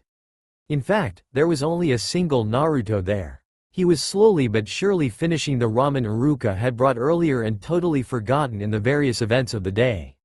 The teacher strode forward and asked, "Your many clones finally came to their limit, I see." Actually, Iruka was a little grateful for the absence of clones. He was himself a well-trained ninja, and his reserves were nothing to be ashamed about, but he was pretty sure that he wouldn't even be able to form half this many clones with this technique. He had problems doing that many at once with the normal Bunshin, and it was well known that the cage Bunshin demanded much more out of the user. Naruto slurped the many noodles he had in his mouth before swearing. Nope, they just left to check out the new place one of them found. Wait a second, I need to send a message. With a single hand seal, another clone appeared right beside the first. The new clone wasted no time in bursting himself by stabbing his own hand down a spear hanging on the wall. You're calling the clones back? Nope, just messaging Naruto. I'm pretty sure he's the one you really want to talk to. Yes, I mean, you're not the real one? Nope, clone, said Bunshin slurped down the broth of his bowl with an appreciative noise. Oh, I almost forgot. Thank you for the ramen. And you can use the cage Bushin? Sure, why not? Iruka had been thinking of what excuses he might use for Naruto to be able to replace his clones while they were practicing ninjutsu, but he wondered now if his students' chakra reserves were actually infinite. I mean, it was one thing to be able to use a Jonin-level technique, but it was quite another to be able to produce 100 clones each able to use the same technique. And without dispersing themselves, even. What was that boy, anyway? Naruto recognized instantly the memories of the clone he left in his apartment.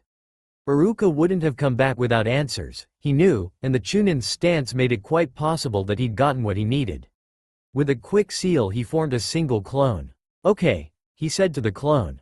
You're gonna stay here and pass the message. As soon as they've finished upstairs and the exits are fully explored, we're going to start packing stuff from the apartment. Unless there's a quicker way, use the closest exit in the sewers. We'll use the grate in the alley beside the building as an exit. Yes sir, the clone said, standing ramrod straight and saluting. For a second, Naruto wondered what thoughts were going on in the heads of his clones. Then he burst into motion. Somewhere close to half the paths leading out were already explored, and one of them was the one leading to the sewers close to his own place. He used that one and, after 3 failed attempts, found the ladder leading to the grate in the alley next to his apartment. From there he was only a few bounds from his window. Entering, he realized that his teacher had gone back to his ramen. Good, he deserved it. Meanwhile, Naruto turned towards his clone. You know how I got here? I have a good idea. Evidently he'd remembered the very same things Naruto did. Then you're gonna take the same path and return there. When's time to start packing, you'll lead them here, okay?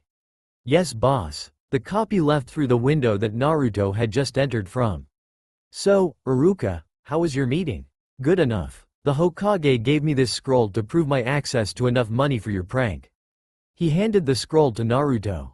The old man? Damn, I wanted to surprise him. He doubted he could, as the town leader always seemed informed of everything happening. Hopefully he'd play along as he always did. I didn't tell him anything about your prank, Naruto. I managed to get that scroll without saying too much, I think.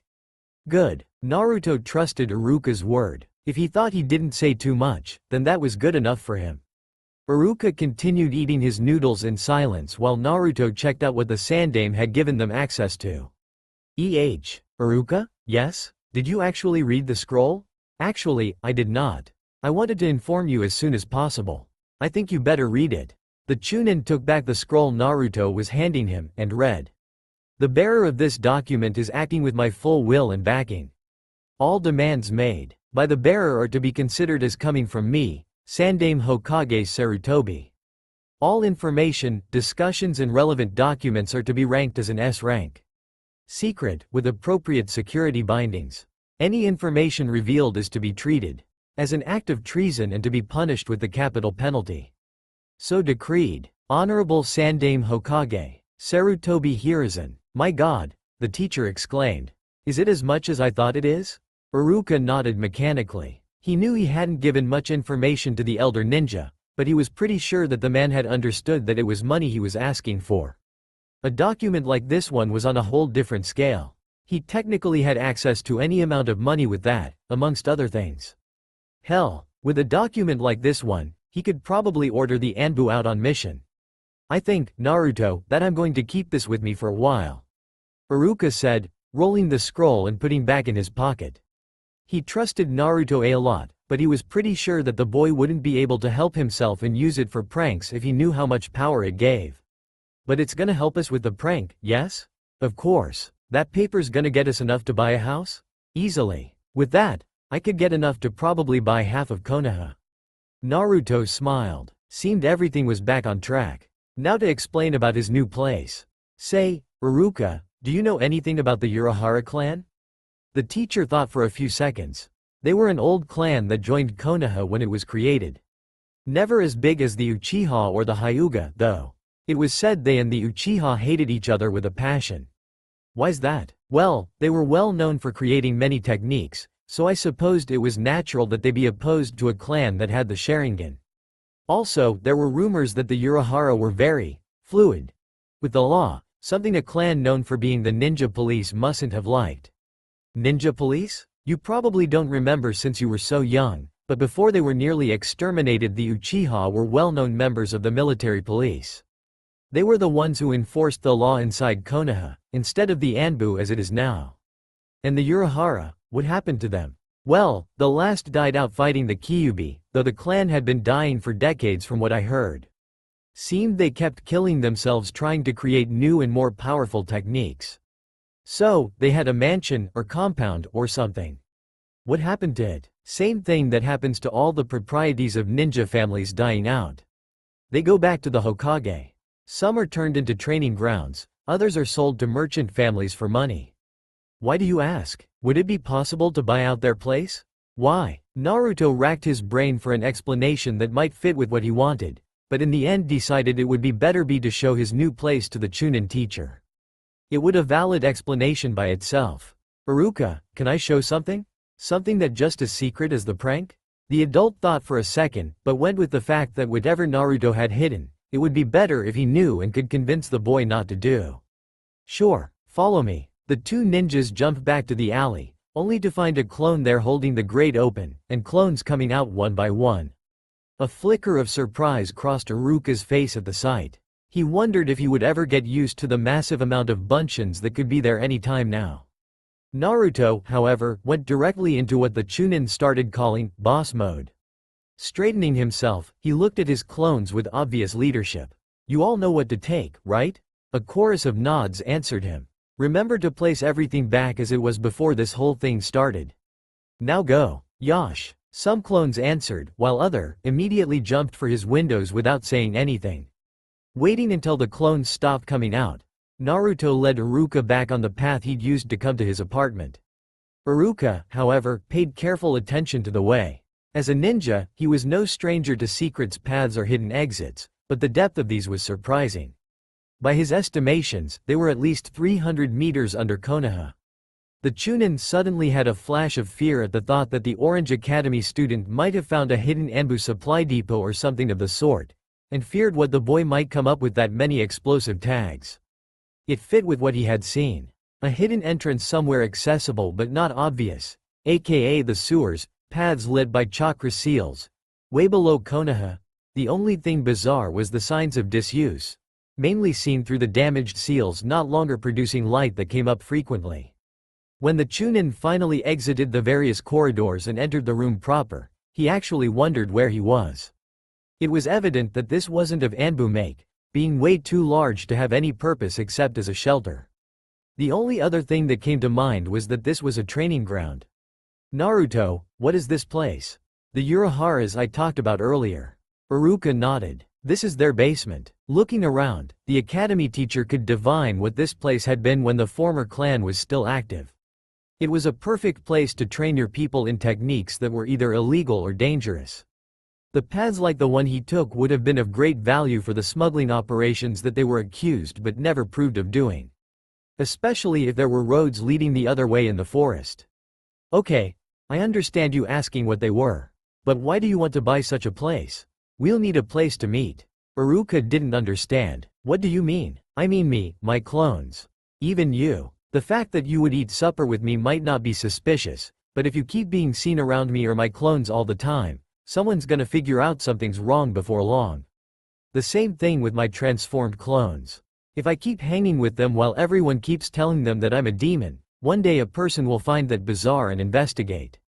And that's not saying what might have happened if the wrong person had come to my apartment while it was filled with weapons. Iruka paused for a second, thinking the implications while bunchins came and went carrying weapons and ninja tools. He had to agree the boy had a point. The fact that the Chunin had gone a whole day with Naruto might not draw attention, especially since the boy had just saved him, but whole weeks? He reasoned that having a secret meeting place might be the best, especially one that seemed to have so many secret exits. Actually, Naruto having his own place might solve quite a few problems. The Chunin had seen the looks the other tenants of his building gave him, and didn't think it was a good environment for the boy to live in. The size of his apartment also made most training difficult, and with the reactions of most Konoha citizens he didn't think he'd be able to buy another place when the time came, not unless he paid exorbitant prices. This house was abandoned and its deed was probably in Shinobi archival, so it wasn't as if he was hurting anyone. All in all, it was a good plan, and one easily done with the powers the Hokage had granted him. Okay, first thing first, nobody is allowed to talk about the fact that you're the Kyuubi's prison. That fact is a secret as well guarded as the one of your prank, and you saw what the punishment was for that one. About that, what is capital punishment actually? Death by execution. That's probably what awaits Mizuki as soon as the Anbu find out what were his plans with the Forbidden Scroll. You mean that talking about my prank to someone is punishable by death? To someone who doesn't know, yes. That means that except you, since you're the source of both these secrets, anyone talking about either the Kyuubi's jailer or your prank is forbidden to the greatest level. Okay, Naruto said, nodding numbly. What's second? Second is that I agree with your reasoning, and think this place will make a much better home for you. Since it's probably the official propriety of Konoha by now, tomorrow I'll go to Shinobi Archival and get the official deed. That's all we need actually, and the Hokage's paper grants me more than enough power to do so. Naruto jumped forward and hugged his favorite Chunin as hard as he could. For once, everything was going so well. He had a new place, new techniques, better equipment than ever, and he even had the best chance he ever had to pass at the academy. And with a prank, even. Wouldn't it be better going now? I mean, it's barely early evening. I prefer to wait. Me coming directly from a talk with you to go to Shinobi Archival might raise some eyebrows. I'll do it first thing tomorrow morning, along with passing at a bank for the funds we'll need.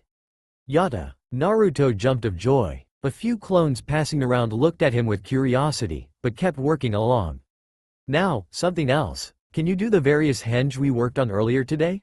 Within a second Naruto had produced another 6 clones beside him, and another had them into the various forms they'd be using regularly. Iruka, who was well used to analyzing henges, found no flaw or error in the clones. They were exactly the same as he'd remembered from before his meeting with the Hokage. Either Naruto was a natural at shape-changing, which might explain his unerring talent with the technique, or he'd trained extensively on those 6 shapes. Probably a bit of both. Good. Have you planned in what order you'll get them in Konoha? I think the best might be the female ninja first, the civilian family next and the male ninja last. I agree, but we'll need to give them names first. Have you thought about that? He hadn't. He racked his brain for a few seconds, but came up with nothing that wasn't evident, like Naruto, or the name of a former classmate. In desperation, he turned towards the clones carrying the former contents of his place. Anyone have any idea of a name for our female ninja clone? The horde stopped what they were doing and plunged into thought themselves. Not really. Arika, said one in the back. Arika. He thought about it for a few minutes. He liked the connotations. Good, one down. How about the male one? Murmaru, said the clone who was in the specific form of that persona. It was blatant he'd been thinking about it. Murmaru it is. And the others? Naruto said, smiling. Iruka, however, couldn't help but snicker inside. It was a prank all right, and the names fit perfectly. Luckily people probably wouldn't notice the link, especially if Naruto kept from using his cloning technique too much. Now all the clones got in the game and gave their favorites, each talking over the other and trying to make himself listened to. Iruka, well used to a rowdy class, took a sheet of paper, a pen and started noting those worth something. Slowly the clones even started inventing family names, something which suited the Chunin just fine. Eventually Naruto got tired of trying to make sense of all those copies speaking over each other and shut up everyone with an order. Here, Iruka handed the sheet he'd been taking notes on to the boy. That's a list of the ones I found the most promising. Sit down tonight and choose those you like. I'll see you tomorrow around noon. Okay, where do we meet tomorrow? Where's best? You know Training Ground 23? Interjected a clone. You all know very well I do. It's the closest one to the academy. Meet us there then. One question though, where do you live? Why? To use the best exit of course, the clone replied. Giving general directions and receiving some in exchange. Iruka found himself coming out 30 minutes later out of a moss-covered fountain in a copse of trees a block or two from his home. He'd been there many times in his youth, even cried over his parents at this very same spot, and he'd never thought of finding a secret path there. He wondered where else those paths lead, and shuddered to think what could happen if one led anywhere near the Hokage monument. As Naruto looked at the back of his teacher's shirt for the second time this day, he made a few calculations in his head.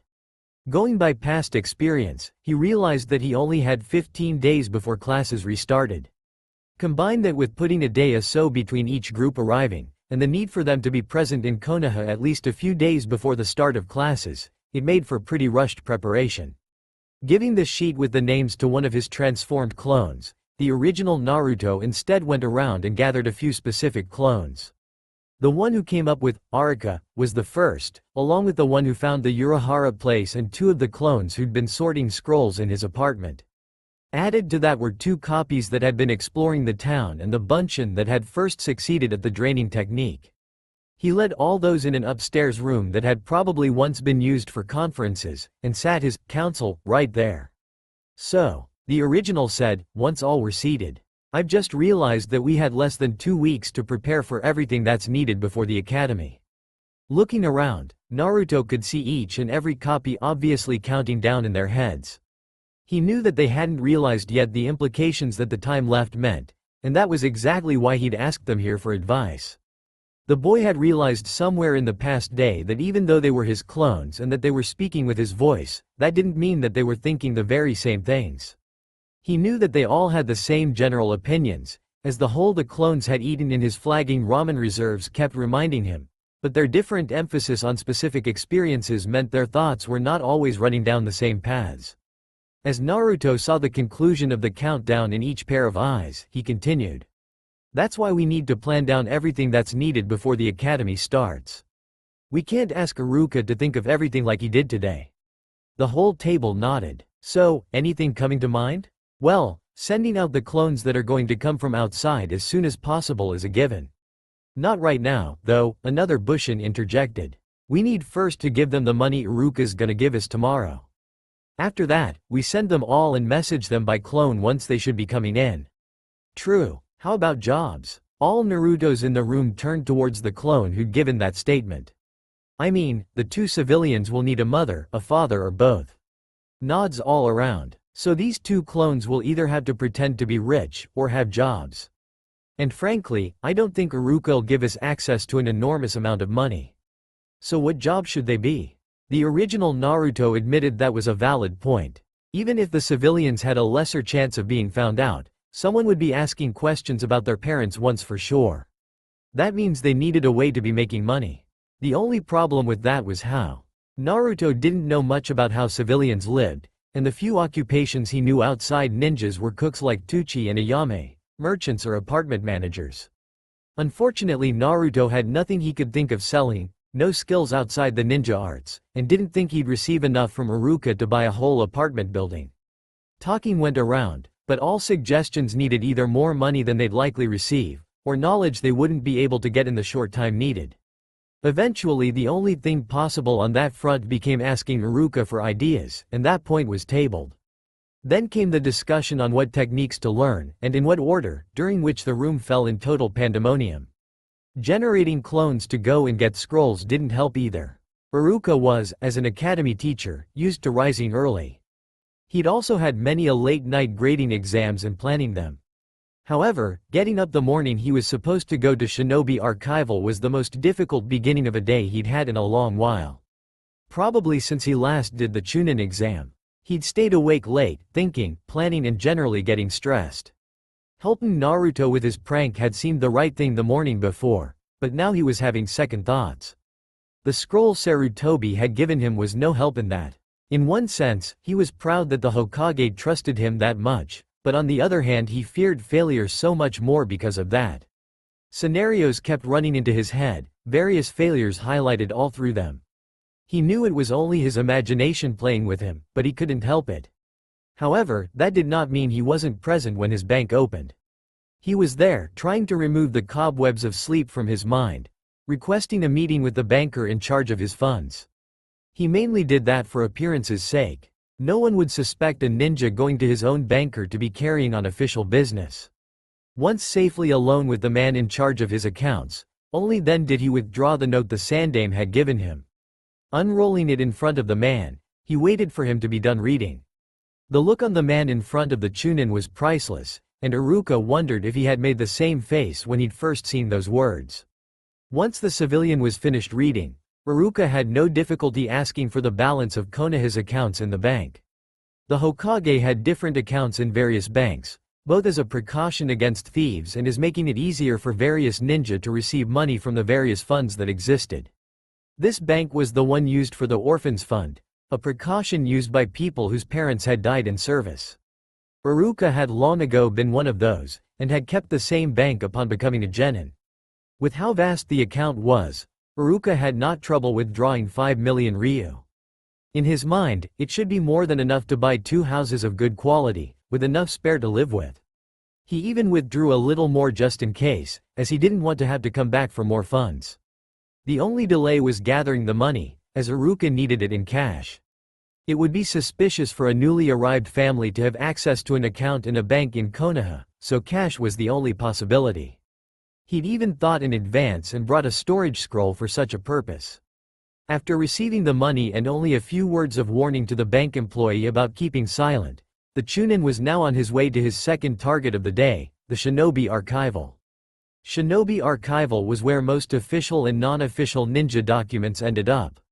It was also the dead-end job of many a genin. Iruka had once feared he'd end up working there full-time, before he managed to pass his Chunin exam. He was lucky that year that he'd managed to do a good enough showing to get in the finals, and be promoted afterwards. Else he'd probably be like the genin who welcomed him into the heavily secured building. Despite having been to the archive many a time due to his work at the academy, he'd never managed to be comfortable inside the documentation building. He'd been at school with many of those now working here, and remembered the grand ambitions they had while they were students, ambitions many of his own pupils shared. It always gave him a shiver to think about it. Suddenly, the Chunin teacher realized that if things continued as they were now, and Naruto kept on in the academy, this might be the place where he'd end up. This simple thought of a prankster like the boy working around that much paperwork chilled his bones like never before, and pushed him to make sure that his protege would never end up like this. The letters stamped by the Hokage drew no funny looks here, as such papers were possibly more common than one would expect. The Chunin further twisted the tracks leading to Naruto by asking for all old abandoned ninja properties, then selecting 3 at random. As Iruka left the ninja building, he realized that he felt more alive than he'd long felt. It brought him back to the missions he had before he made Chunin and became a teacher, and the risks he'd taken then. He liked being a teacher, but wondered for the first time if he'd not stopped too early in his career. And as he waited for noon in his office at the academy, he had much time to think about that. He was still thinking when, while waiting on Naruto in Training Ground 23, a little girl came to him. "Mister, you a ninja?" She was very young and cute, at most 6, with tressed red hair and a yellow dress. "Yes. Is it true ninja don't fear nothing?" Of course. Not really, actually, but Iruka wasn't going to ruin the dreams of a girl that young. "Then you can help me find my kitty?" "Sure." It wasn't like Naruto could wait a few minutes. It wasn't even 12 yet. "Where is it?" The child smiled shyly. "It's in there." She led him to one of those large pipes the buildings used to evacuate steam. However, that one hadn't seemed used in a while. The grate was rusted and the lock broken. "It chased a mousey and I don't like the dark. Can you go and get him?" "Sure." It was tight for a man of his age, but he could squeeze through easily enough. He hadn't made a dozen meters that he could see the 2 shining eyes of the cat in front of him. "Ah, finally. Come here, kitty." The cat, in answer, meowed and moved away. The teacher launched himself in pursuit, which was made easier by the fact the pipe seemed to be widening. The feline, however, gave as good as it got, and kept a few meters apart all the time. It wasn't until Iruka saw light in the tunnel that he realized he'd been had. Taking a deep breath, he called out, "You can come out now, Naruto. I know it's you." "What gave it away?" came a voice right behind him. Managing to turn, he realized the little girl had followed him down the pipe. The light, that and the fact that, for however long I crawled, the tunnel never turned. "Damn," the girl said. It was bizarre to see the natural inflections Naruto used on a girl that small, though. "I was sure you wouldn't find out until the latter." He released his own henge with a seal. Good prank, however. I didn't even notice anything bizarre about the little girl. It wouldn't have worked if you weren't early, however. "Where did you get the cat?" "See for yourself," Naruto said, pointing behind Iruka's back. Turning around once again, the Chunin saw the cat had stopped right below one of the seal lights. Then, with a burst of smoke, another Naruto was standing there instead. Iruka was shocked. The conventional henge would have difficulty turning anyone into a little girl, because of the difference in mass. A small genin like Naruto might have done it, though he'd need an horrible amount of skill to pull it off, something most genins would never have. The cat, however, simply impossible. Trying to hide how much he'd been had, and how much Naruto's technique was superior to the academy taught one, he instead asked, "So, which one is the clone?" "Both of us." The Naruto in the light answered. "The real one's downstairs training. I was sent to wait on you 30 minutes ago, the clone still being a little girl added. When I saw you were already there, I had the idea of trying to get you inside without you noticing. And how did you come up with that plan? When you didn't notice anything special about the black dog that came to you. You were. Iruka wanted to hit his head on something. It was getting more and more difficult to pretend Naruto's henge was anything like the normal one. Yup. Then I created the other clone here and you know the rest. Suddenly, Iruka realized something that made him afraid as he'd never been. Did the original put you up to this? Nope, that was all me. The academy teacher instantly feared for his sanity. He already had problems keeping up with one prankster, and now he could multiply himself. He hadn't realized that the clones themselves could have inspirations, and act on them. He feared for Konoha. He really did. Following the council meeting of yesterday, since Naruto and his clones couldn't get an agreement on what to train on first, Naruto had decided to split the number of clones in 7, forming 8 teams with himself alone in the last. The original academy student had agreed that they should work on at least one jutsu of each element, with 2 others being added at the last minute. The fire technique that was finally selected was one called Kaden, Akirika Jigokuhi. An Urahara technique made in imitation of the Uchiha's ultimate fire technique. It was surprisingly not banned due to being dangerous to the user's coils. The reason noted on the scroll was that it was a technique too difficult to train in, as failures controlling said jutsu tended to kill the trainee. The fact that the Uchiha had long campaigned to get it banned probably hadn't helped. Sweden. Tapa Nami Kyoha was decided on the water side. An original technique invented by the Nidaime, it was well known for needing to create water out of raw chakra instead of using the one already present. This fact had made every person trying it since the second Hokage fall out of chakra exhaustion after a single use. Fuuten. Uzusuna no Ori had the same side effect. As a wind technique originally from Sunagore, it was very powerful, but demanded so much chakra that even most Jonin couldn't use it even once. Again, same thing for Doden. Tsuchioni no Suno. That earth technique was especially exhausting due to the fact that you used chakra to pressurize the rock, shaping it to be diamond hard before making it surge through the ground at your adversary. However, the lightning technique was simply deadly, being of Urahara make. Raiden. Seishu Howden transformed all your chakra in electrical current, frying you and whatever you were holding. That was going to be definitely a clone-only technique. The 2 ones added were a technique banned by the Hyugas called Chakra Shield, and one banned by the combined might of both the Uchiha and Hyuga whose name was Raiden, Mabushi Kajayaki. The first was all about creating a solid second skin made of chakra to block attacks, something that was said to interfere with the Hyuga Jayuken. That one would be especially useful if successful, as most physical attacks on clones would be deadly to them. The second, though, was simply added to the training list out of spite. It generated a blinding flash of light. What made it banned, however, was probably the fact that at close range, it could deal permanent damage to dojutsu users. It also gave much credence to the fact that the Uraharas, who had invented the technique, hated the Uchiha and vice versa. The original's work, however, was all about the Kage Bunshin. Since there was no proof that they'd master the chakra shield in time or at all, he was testing the physical limits of his clones, and trying to increase them. His tests had already proved it possible, as one of the clones made in the forest while training on chakra draining was already more solid than one Naruto had just made right then. However, that was all he had found by now. When Iruka entered the Urahara basement, flanked by 2 of his clones, Naruto instantly gave up his fruitless tries at improving the Kage Bunshin, and jumped up to his sensei. He was about to ask for the results of his trips, but one look at his teacher sealed his lips. Iruka was white. Naruto had never seen his teacher with a face so pale, even counting the time he'd pretended to have missed his target at kunai throwing while he transformed into a copy of himself with said kunai stuck in the side of the head. With blood flowing down his face, of course. "Sensei, are you okay?" The man gaze focused with inhuman speed on Naruto's face. "You are the original, right?"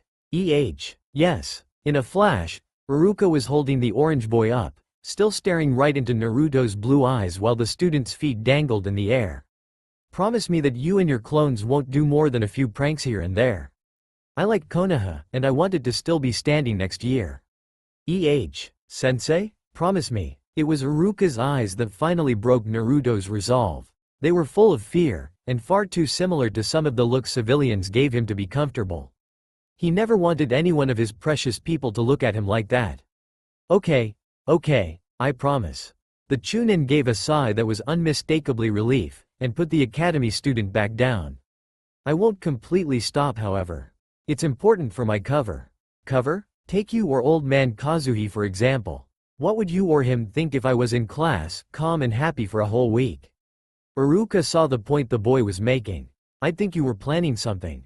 And you'd be suspicious and investigating, right? Right. So I have to prank people, or they'll be looking at me that much more suspiciously, which doesn't help my clones at all. I understand, but please don't use your clones too much, or leave them to prank. I seriously fear how much damage could do with those. Damage? I don't hurt anybody with my pranks. I'll give you an example. You remember the day you painted to Hokage Monument? Of course. It was, to him, one of his best. Not so much as the planning but because of the sheer guts and reactions it showed. Now imagine of much more it could have been using your clones. Naruto smiled. With that, he might even have had time to write down the dirty limericks he'd been thinking of on the third's face. Iruka had appeared much too early that day. Now think about that happening to your apartment. That was unfortunately much too easy to visualize. Similar things had already happened, especially near his birthday. He'd once came back from the academy to find "Demon Be Gone" in large letters written everywhere over his apartment, and his few spare clothes doused in paint. Imagining that multiplied by the number of clones he could generate was just too much to think of. His apartment wouldn't even be standing anymore.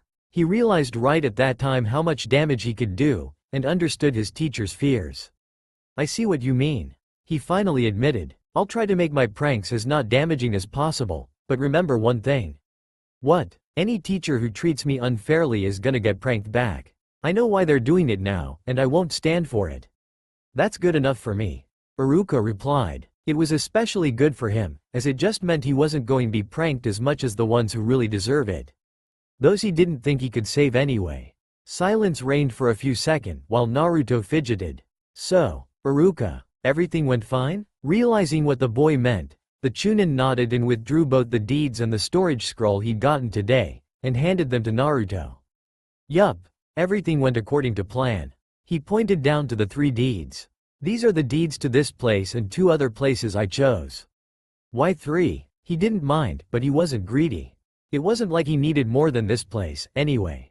2 reasons. 1, in case you need to abandon this place for any reason, and 2, to cover my tracks. What do you mean, cover your tracks?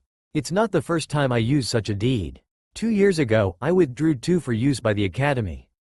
One house was demolished and became training ground 55, but the other is still standing and is used sometimes as stealth training course. By withdrawing more than one, I make the impression that I'll be using one of them for something, and keep the rest for later, so nobody is surprised when I don't use a specific one. That means you'll need one of them, right? I'll probably use one of the places you're not using in a training mission sometime next year, just to keep up appearances. You can keep the deeds though. We only removed them to ensure nobody'll use them in the meantime. What about this thing? The academy student held up the scroll. That's a storage scroll, Naruto. I just sealed the money I received inside.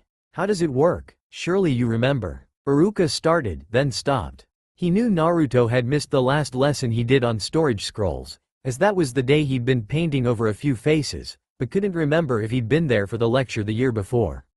What do you know about storage scrolls? Not much, actually, the boy answered, scratching the back of his head. I keep managing to miss that one. Okay. The Chunin replied, mentally preparing himself for his usual academy lecture. Storage scrolls are scrolls with some form of a storage seal on it.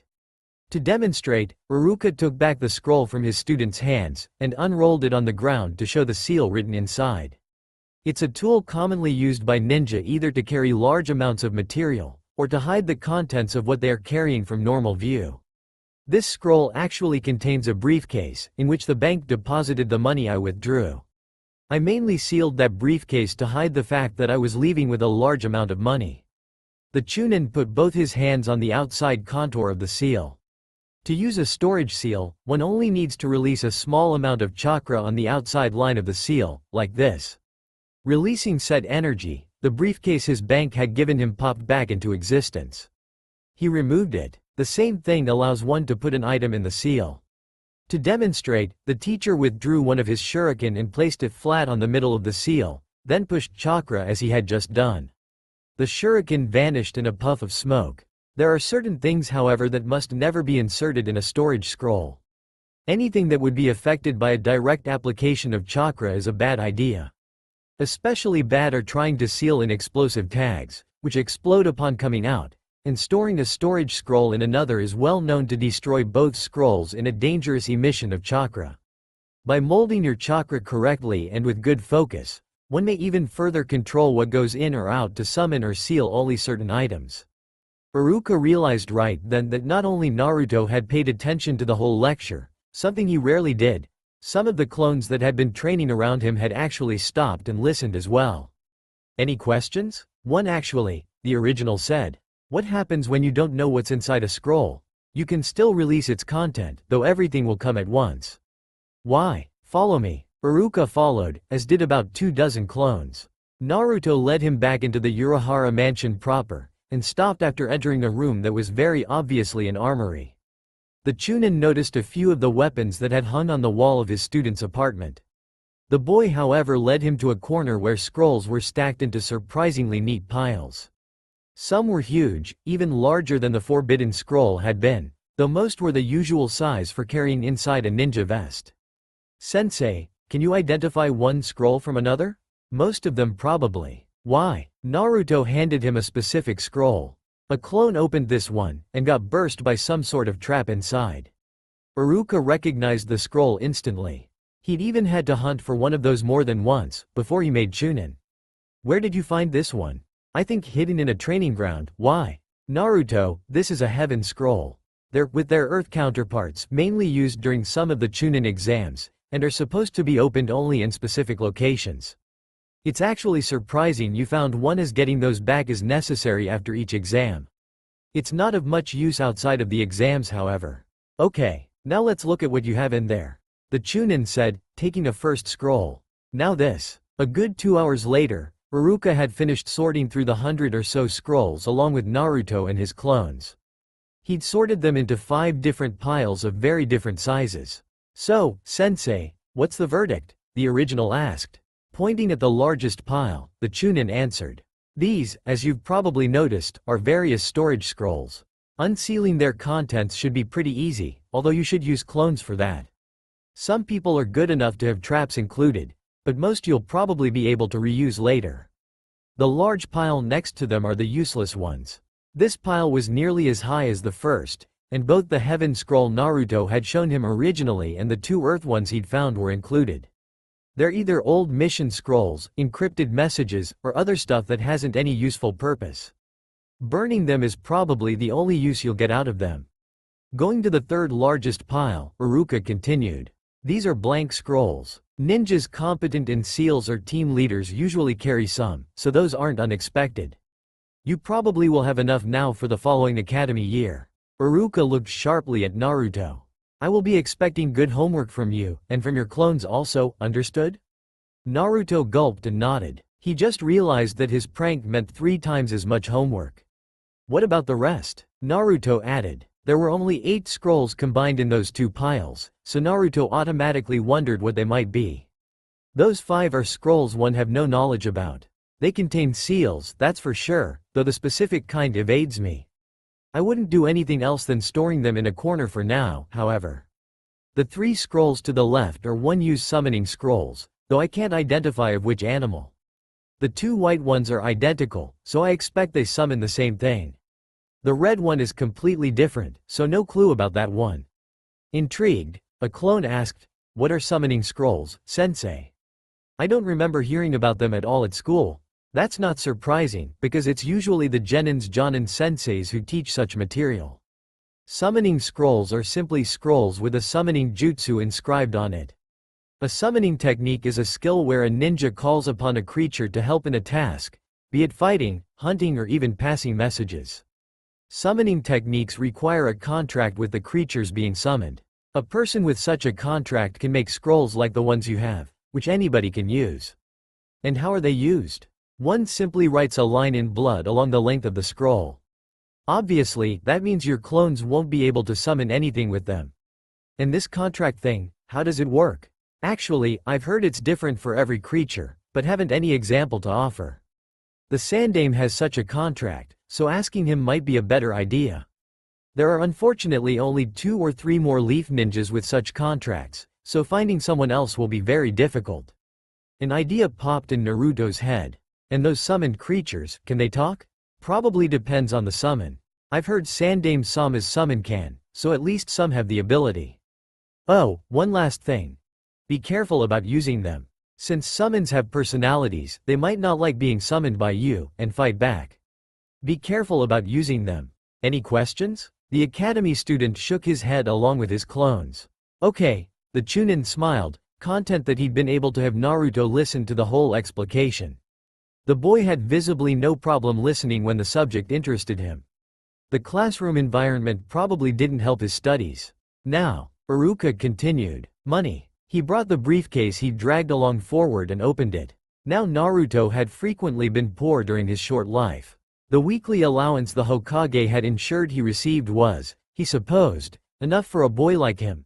But the inflated prices he now realized he'd been paying all his life had sometimes brought his budget into deficit. It was only the lucky find of a corner store on the opposite side of the city, one that sold ramen at a cheap price, that he'd actually managed to get by. His recent funds were now very short, as more clones meant more ramen consumed. But when Iruka opened that briefcase, he thought that he'd never find himself poor ever in his life.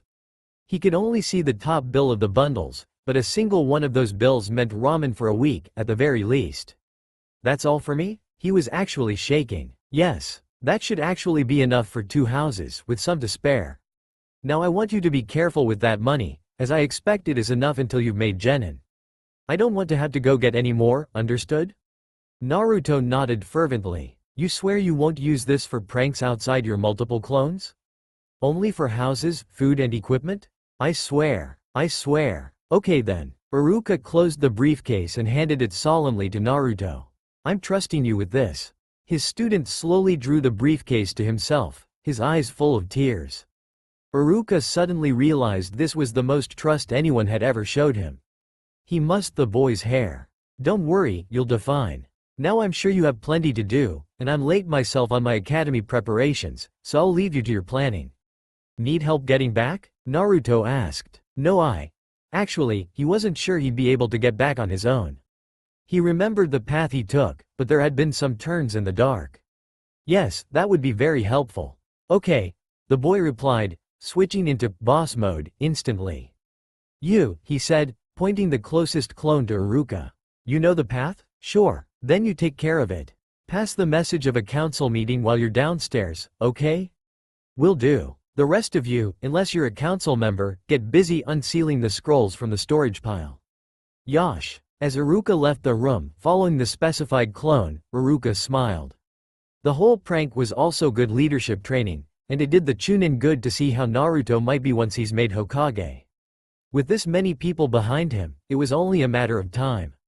After a short council meeting where they'd separated the money into thirds and gave 2 of those to the respective clones. One to the family. One to the female ninja and her father. The council had separated back into the various groups they'd used for training. The original, however, had another plan than going back to the cage bunshin. He had the idea while listening to Iruka's explanations on summoning. Instead of going to someone who probably wasn't going to answer, or answer cryptically, like the old man, he'd simply ask the summon itself. If they could talk, they'd be able to answer, and with a contract, he'd be that much closer to be Hokage, since the current one had one. He knew that Iruka had told him to be careful, but he was in his underground base, surrounded by hundreds of his clones. He didn't think there was any danger. After a detour to gather said scrolls, Naruto was back to the same spot he'd been training when Iruka arrived. There the clones had given him a wide berth, so anything summoned wouldn't squash any of his bunshin. Looking at the scrolls, he realized he had 2 choices. Supposing that the 2 white scrolls were the same, he could either use a white one or the red one. Thinking for a few seconds and finding no reason to favor anyone, he dug into his Gamma-chan wallet and flipped the first coin he found. Red it was. Unfurling the scroll and slicing open his thumb on a kunai, he drew in one straight move a line down the length of the scroll. Instantly the scroll burned down, and an explosion of smoke similar but dozens of times bigger than the one from his clones covered the area in front of him. It diffused quickly, showing what the scroll had been about. A crab. And not any crab. A gray-black crab twice as high as Naruto, and at least 5 times larger. Cool, he thought. Now that's. And then in a single burst of speed, said cool crab dashed right in front of Naruto and, with a baseball-worthy swing, batted the original a good 200 meters afield. Luckily for Naruto his clones had been paying attention, and a quatuor of those managed to stop him before he impacted on the wall. 3 of those burst from the effort, though. The rest charged the summon in waves, but had very little effect. The crab's armored exterior deflected shuriken and kunai with no damage, and physical attacks meant getting in range of those pincers. It was fast also, and could turn quickly. Still wheezing from the blow, the original jumped on top of a rocky outcropping to judge how the battle was going. The clones had cleared a good radius around the creature, though its speed meant it was still able to get some by charging. Brushing away the various memories from dying clones, he focused on trying to figure out a way to beat the thing. Outside of trying to fool the crab into smashing itself into a wall, he had no clue how to go. Then, from a sudden memory of one of his clones, he knew what to do. And so did the other clones. From 100 voices came a sound that filled the area. Raiton, Mabushii Kajayaki. Even though he'd closed his eyes, the combined flashes nearly blinded him anyway. The crab, however, was in much worse shape. It was moving around erratically, swinging around and trying to catch one of the many clones with his pincers. The radius they'd cleared meant he failed to touch a single one of them.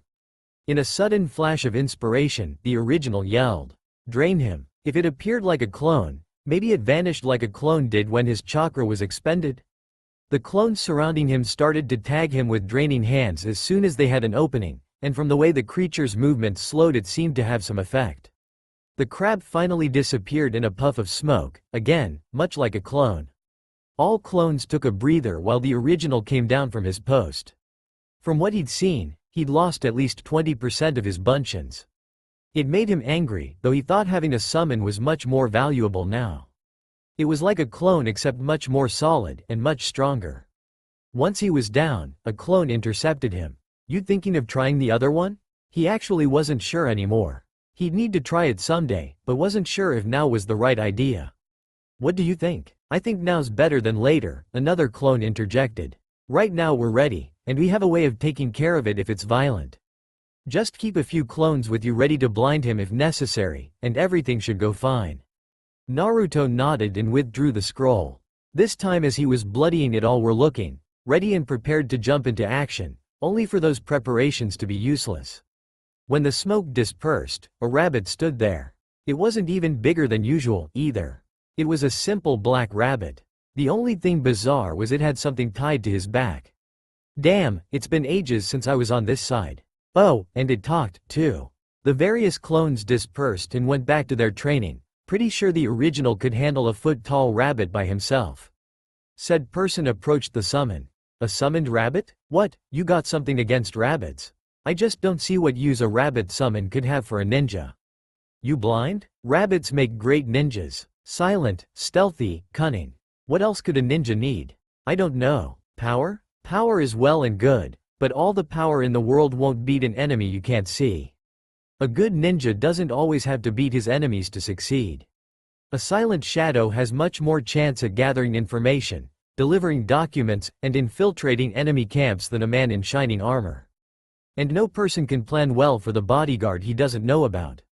Naruto had to admit the rabbit had a point. "You a ninja?" the rabbit asked. Naruto nodded. He knew he hadn't passed the academy yet, but it was only a matter of time. "Yesh, you must suck. What? In what type of environment is your orange suit good for hiding?" Naruto tried answering, he really did. Nothing came to mind though. Thought as much. "Now, who the hell are you?" "Naruto Uzumaki. Never heard of ya. You related to the Kamisugi clan?" "Not that I know of." "Then how did you summon me?" Naruto withdrew the other white scroll from his back. "Some of those still exist? We were pretty sure they were all destroyed." It's been quite a while since any of us rabbits have been summoned. You know if anything happened to the Kamisugi clan? Never heard of them. What country are they from? Grass. I'm a leaf ninja, so I have no clue. They might have died out. And where did you find those scrolls? In the forest around Konoha. Damn. The rabbit, now standing of 2 feet, stamped his left in frustration. Okay, so why did you summon me? I actually had a few questions. Shoot, how does one get a summoning contract? Why, you want to summon rabbits? You did a good job convincing me that rabbits made good ninjas, so I don't see why not. The rabbit puffed in obvious pride. You just have to sign a specific scroll that we rabbits have in our lands. Can you bring it with you? Nope. He handed the rabbit the second white scroll. Can this scroll bring someone who can? The rabbit looked at the scroll for a few seconds, and then shook his head negatively. Nope, this one summons me too. He pointed a specific set of characters on the scroll. See here? That's me, Ichibo. Then, Ichibo, how am I supposed to sign it? Only one way. Go to grass. There's a place in grass where we can appear without being summoned. Go in the forest north of Hikuto-cho and summon me there. I'll lead you to it. Okay. Good, Naruto Uzumaki. I'll see you there. The rabbit vanished in a puff of smoke. Naruto wasted no time in summoning a dozen clones. He knew he'd need to summon a lot more soon, to replace those who had fallen to the crab, but those would wait until he'd started training in the cage bunshin a little more. Looking at the new dozen, he ordered. You know what to do. Get to grass as soon as possible. Message me once you get there, and once more with the results of the meeting there. Oh, and try not to draw too much suspicion while getting there, okay? Okay, one thing, a clone training not too far interjected. How are they going to summon that rabbit once there? Using the scroll, of course. And how does that work? Well, you make a line in. Naruto stopped, thinking for a few moments. I see what you mean. Naruto finally admitted. I think I have a solution, another clone admitted. Naruto turned towards him and realized most of the bunshins in a radius around him had given up training, and were watching the unfolding conversation. Said clone dashed out of the basement of their new place, and came back a few minutes later with a specific sealing scroll. He unsealed its contents at Naruto's feet. Dozens of vials, pills and bandages unfolded, including more than a few empty vials. The false Naruto took some in his hands. Just fill these with blood and then reseal them. The clones'll simply need to use those to activate the scroll. Naruto nodded, then took a kunai and opened a blood vessel. It took more than a few tries to succeed in filling all the vials, as the wounds kept closing before finishing up. Naruto then handed back the full vials to the clone who'd handed them. Here, you go with them, since you seem to know what to do. Sure, the bunshin sealed the items back, then rose and gathered the dozen copies Naruto had summoned. The grass group was out the next minute and Naruto was back to his training. He wanted to have a little improvement in the clone's toughness before summoning another large batch. Arika and her father, a clone they'd named Ichiro for the duration, were waiting in a restaurant in the civilian town closest to the eastern road leading to Leaf Village. They'd arrived late yesterday, and decided that it would be less suspicious for a rich merchant to stay at a roadside inn than to arrive during late evening. They were now waiting on a ninja to escort them to Konoha. Both their henges included high-class clothes like those Naruto had already seen on rich bourgeois. Arika was dressed in dark red, while her father wore a red a little brighter, but this one with a silver trim. Both shop and innkeepers had been on their best behaviors, something which Arika deduced was due to the fact they seemed rich and the merchant were greedy. While an escort wasn't always necessary to get to Konoha, most people got guards to ensure they got there safely. Konoha provided so at the price of a D-ranked mission. It was sometime after the 11th hour when the leaf ninja they'd been waiting on appeared. Both Arika and Ichiro had to hold back their reaction upon seeing who it was.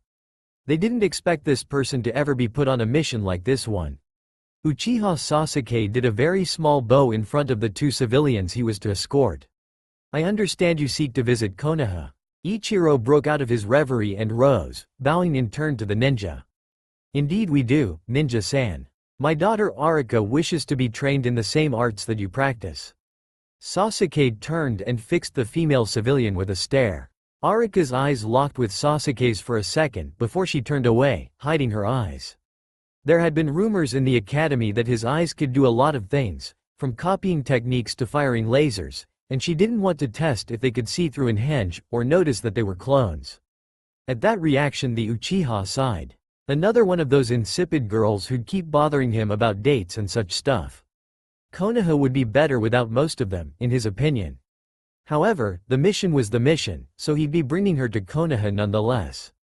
Follow me. The Uchiha turned and walked away, prompting the other two to follow. While Ichiro managed his role to perfection, Arika couldn't help but sneak glances at the ninja who was still his rival. His "I'm cooler than everybody" posture hadn't changed, and neither had his walk. Both were specific enough that Naruto could remember them out of all of those of students who'd passed the academy. On the other hand, the Uchiha orphan felt and hated the fact that said girl was eyeing him. He only wanted to grow stronger, damn it, not draw in more girls. He was getting a headache at the simple thought of the size of his so-called fan club. Luckily, the way was short, and before long they were past the gates of Konoha. Ichiro, still well in his role, came again to the front. "Would you be so kind, ninja-san, as to direct us? It might not be the first time I come to this village, but no other child of mine has enrolled in your academy." Sasuke, glad for something else to think than his fan club, waited no time before answering.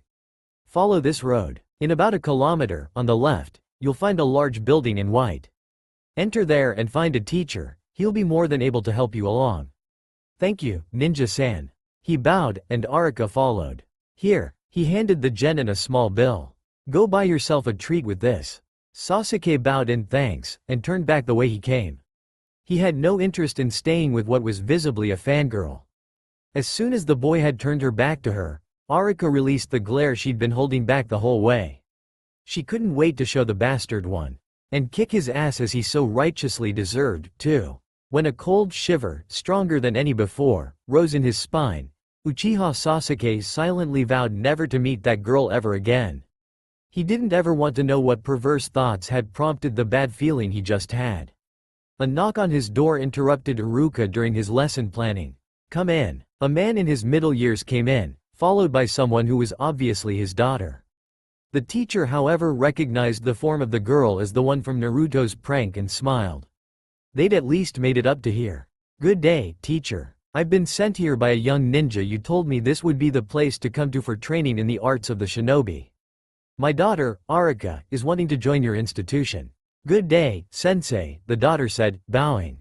Come in," the chunin answered, closing the door. He had to agree that if he hadn't known in advance about the prank, he'd never have believed that both of these people were Naruto. Different inflections, stances, personalities. All in all, very good acting.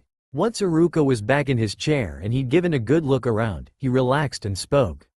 "We're alone. You can stop pretending for now." In that instant, the two people in front of the teacher relaxed. Their body language changed instantly, closer to what the chunin was used from this student. "How's the prank going, Arika?"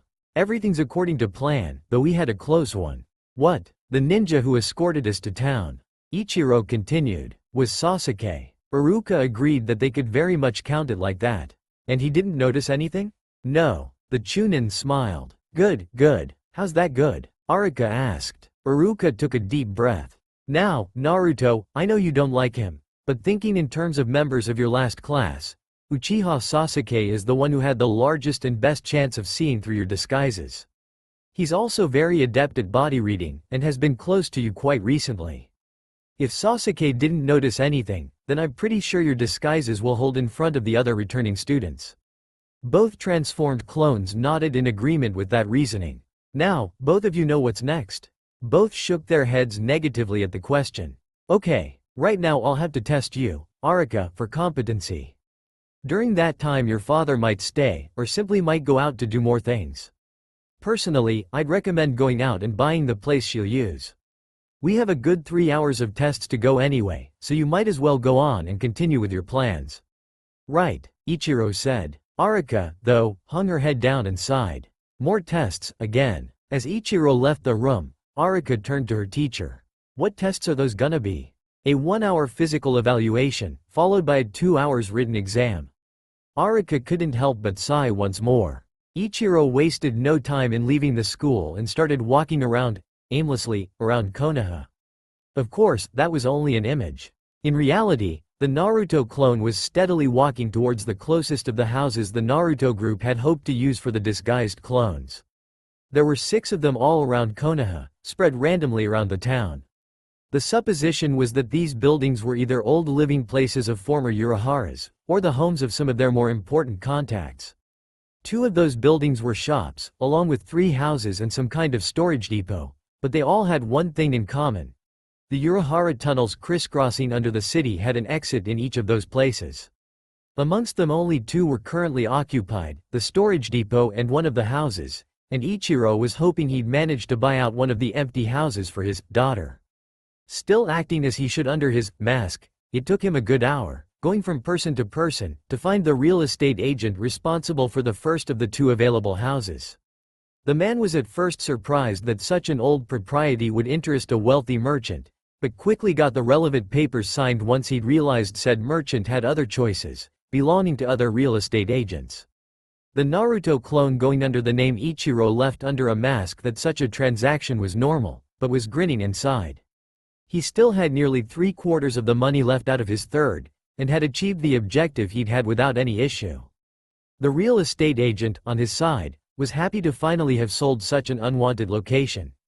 "Okay, stop," Iruka shouted, clicking on a button on the side of his stopwatch. Arika, who'd been doing push-ups, sit-ups and various other forms of exercise for the last 15 minutes, pushed herself back up. She dusted herself pretty thoroughly, before coming to stand in front of the teacher. "So, how are my results, sensei?" The differences between what Naruto would have done, and what she did, were evident to the Chunin. Where Naruto would have done something like a flip, and wouldn't have cared about the dust, she did the very opposite. He'd have to ask later, when they were alone. Instead, Iruka answered, "Very good, actually. Your throwing is good, as is your speed. Your endurance is enormous for a woman. Your taijutsu is below average, though that to be expected from someone without much training. Physically, I see no reason not to include you in our next class." Actually, compared to Tenten, who was the last girl to come from outside, Arika topped her everywhere except her throwing. With the class for now not being as full as the previous one, she was pretty much ensured a place as long as she didn't completely flunk in the written test. "Good," she replied, smiling serenely. "Now follow me, I have a classroom already prepared for your next test." "So, how's it going?" asked the real Naruto, coming out of the tunnel hidden behind a false wall. Ichiro had returned to the place he'd now mentally dubbed as Arika's home, and sent a clone down the underground passages to get Naruto to come, which hadn't taken much time. "Everything's according to plan up to date. What about on your side?" "Found out how to increase the toughness of clones actually, though it won't help." "Why?" "I found out that how much chakra a clone spends simply by existing is dependent on how tough it is, meaning the tougher they are, the less long they'll last. I actually made one who was nearly as tough as me, and could survive stab wounds like I do, and it barely lasted 3 minutes, and that while not using any techniques. The best compromise I found out was actually similar to the clones I made during the chakra draining training. Any tougher and the clones have to spend too much time draining things." "So that idea is a bust for training at the academy?" Ichiro asked. "Unfortunately. Any idea on how we're going to do?" "Well, the council decided to put everyone on training to succeed at the chakra shield before school starts. Apart from that, not much." "No progress on the other techniques?" "Nope. I'm starting to think I might have made an error in mastering draining first." Ichiro was shocked. "Why?" "'Cause the clones don't train as hard as they did before. Before, they trained relentlessly, till they dispersed themselves. Now, since they know they can live eternally due to the chakra draining, they take less risk as to stay alive longer." "You remember how I trained to master the cage bunshin?" "Of course. With what happened while I was training, how many times would I have burst myself if I was a clone? And how many times has such a thing happened since we mastered the draining technique?"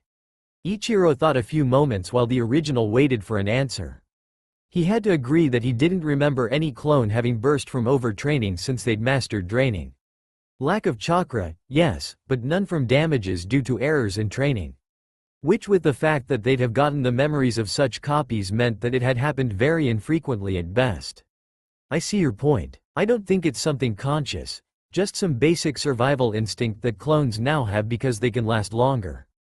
Unfortunately, that means there isn't much I can do about it." "I'll think about that," Ichiro said, turning around. You going back to get Arika? Yeah, she should be done by now. Anything special I should know? Outside the fact that Aruka is now pretty sure that any returning student won't see through our disguises, nothing really. Why that now? I'll explain later. We just met someone we didn't expect while coming to Konoha. Okay. See you later, Naruto exclaimed, plunging back into the tunnels. With only 17 minutes to go to the test, Ichiro entered the classroom that Arika and Aruka were using as an exam center. The Chunin instantly shushed the so-called father, beckoning him closer with a finger and explaining him what was currently happening in whispers. The man took to silence well, taking a chair and waiting so patiently that Aruka for a moment forgot that this was actually Naruto. It took very little time for the Chunin teacher to grade the exam once Arika was done. She'd done a good showing, actually better than Aruka had expected considering his latest scores. Well, now it's official, the teacher said, having just calculated her average score. It was more than enough to be accepted at the academy. I will be seeing you next Monday for your first class. This, Aruka handed her a folder from the top of his desk, is the equipment you'll need starting next week. Congratulations on your acceptance, student. Arika did a squeal that made even Aruka doubt it was Naruto inside all that, and jumped in the arms of her father in gratitude.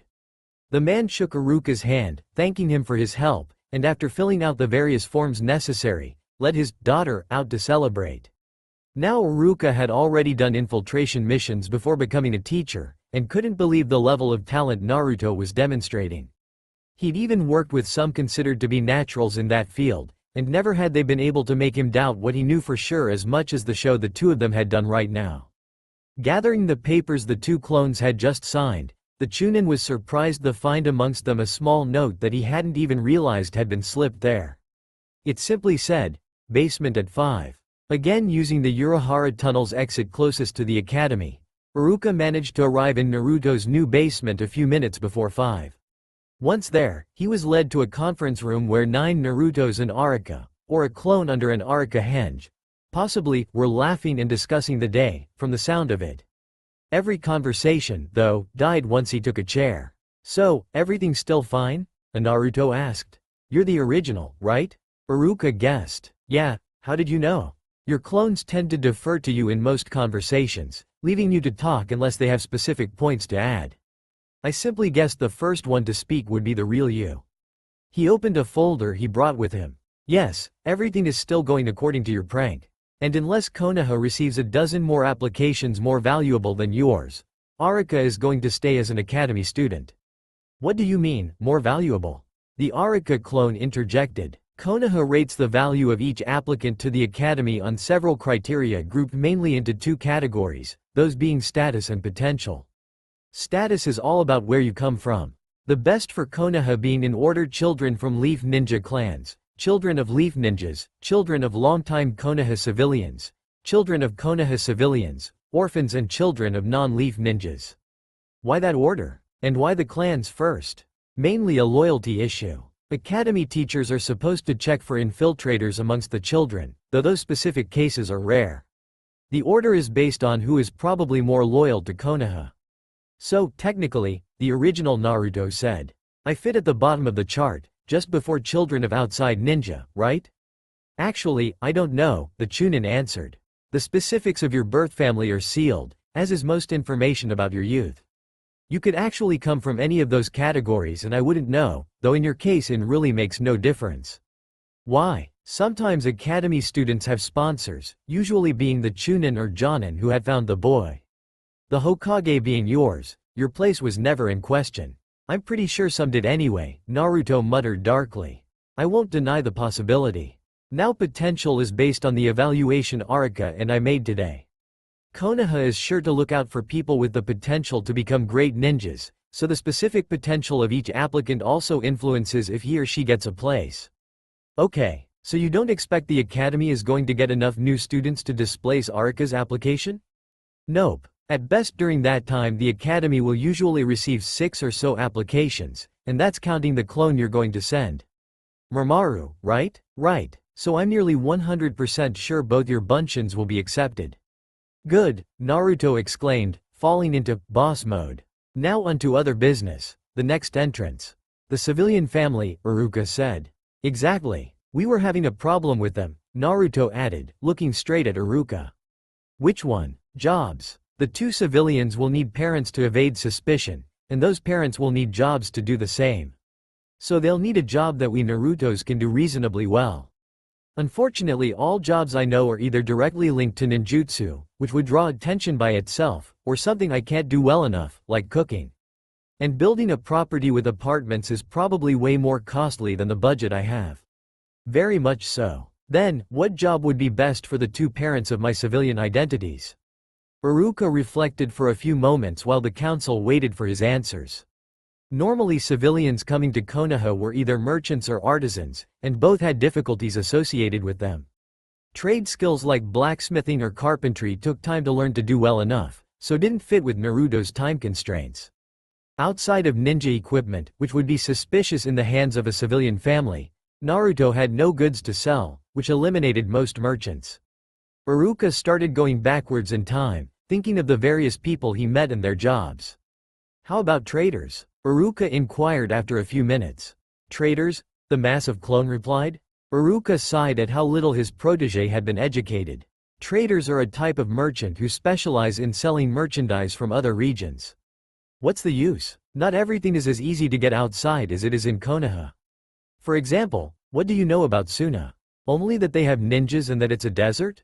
Iruka sighed at the reminder of his protege's lack of knowledge. So what do they do about wood? Or cloth? I have no clue. They have to import it. And lots of the people doing so are regular civilians, making profit by buying merchandise where it isn't costly, like anything related to wood in Konoha, transporting them somewhere where it's rare and in demand, and selling it for a profit. It's perfect for your needs since it would logically take some time before you had stock, so nobody would be surprised if the shop you use isn't open for a while. It would also explain why one or both of the clones passing as the parents were missing, since traders are often away for business. But I need merchandise someday. How will I get it? You just send clones out. You compare how much it would cost in Konoha and how much it costs wherever you are. If the difference is large enough, buy some as a test and see if you can sell them easily enough. Then buy more if there's demand. So you're telling me to have more clones running around? Yes, the Chunin replied, but not in Konoha. In the village, the 2 clones you have looking around will be more than enough. Just send a few outside the village to check out factories and craftsmen, especially in other countries, as those have the most chance of being costly in Konoha. Thinking for a second, Naruto remembered he already had a team of clones on its way to Grass, along with the solitary clone and the family of clones waiting for orders to come to Konoha. He'd message them with a clone as soon as this meeting was done. A good thing about that is that it could become your information network as you rise in ranks. Information network? Spies, answered the academy teacher. Amongst the higher ranks, many ninja have numbers of contacts that forward information in exchange for, usually, money or favors. This allows the ninja to have a good idea of what is going on outside Konoha most of the time, and helps when said person has missions in regions where he already has informants. It's especially useful for infiltration missions, as up-to-date information about the city or countries can make creating false backgrounds safer, and avoid other potentially dangerous situations. So, in short, you're saying that I should have a few more clones running around outside Konoha, checking for things to buy and sell at profit, correct? Correct, I suppose. The Arika clone interjected, that the 2 clones inside Konoha that aren't studying would be the ones checking out prices inside the city? Either those or the parents themselves, Iruka answered. The parents would actually be better, as they could answer questions and pass scrutiny much more easily. They might even find a few people who want specific merchandise, and are ready to pay for it. Okay, the original said, so the Konoha clones start looking for prices as soon as tomorrow, and will be joined by the 2 parents once they're installed. The clones outside will use Cage Bunshin to generate some copies to look around other cities. Anything else? All the clones shook their heads negatively, and Iruka abstained from adding anything. Then let's all go back to the shield training, people. Yosh. The various council members left while Iruka held the original back. He'd wanted to ask a few questions, and felt better at being one-on-one for once with his student. It happened so few times lately. So, what did you want to talk to me about? Naruto asked. You know what happened today with Arika? I even remember it. Good, the Chunin exclaimed. Then can you explain me where you got the training you have in infiltration? What do you mean? You remember what you did after the physical test? What exactly? I mean, dusting yourself, the way you rose. Sure, where did you get those? Sakura. Sakura? That's what she did each time after taijutsu practice. And the hug and squeal after the written test? Phi. That's what she did when her father came to get her after the final academy exam. Phi? Asakura Phi. He did a quick henge, turning into a girl a little taller than himself. She was there the year before you came to the academy. She and I had a prank war for a month or so. She had a scary laugh that sent chills to most people. She passed the academy, but I haven't seen her since. And you remember her? Sure. Iruka taught for an instant. Can I test you on something? Sure. Taking a sheet of paper and a pen from the former place of a clone, he handed them to Naruto. Can you write down everyone you remember from the academy? Which year? All of them. Sort them by year if you can. Okay. And he started writing. Looking over his student's shoulder, the Chunin watched with slowly growing awe the paper Naruto was filling. As a teacher, Iruka had been on a first-name basis with the 60 or so students he'd taught during the past 2 years. But without the list growing in front of him, he'd not have been able to name them all one after the other like Naruto was currently doing. And that's not counting that he'd been closer to them than Naruto had ever been. And the orange-haired boy was even able to go back 3 years and name students he'd never had. It was of course not perfect. Iruka could see a few errors in the names themselves, but a memory like that was more than he'd ever expected out of Naruto.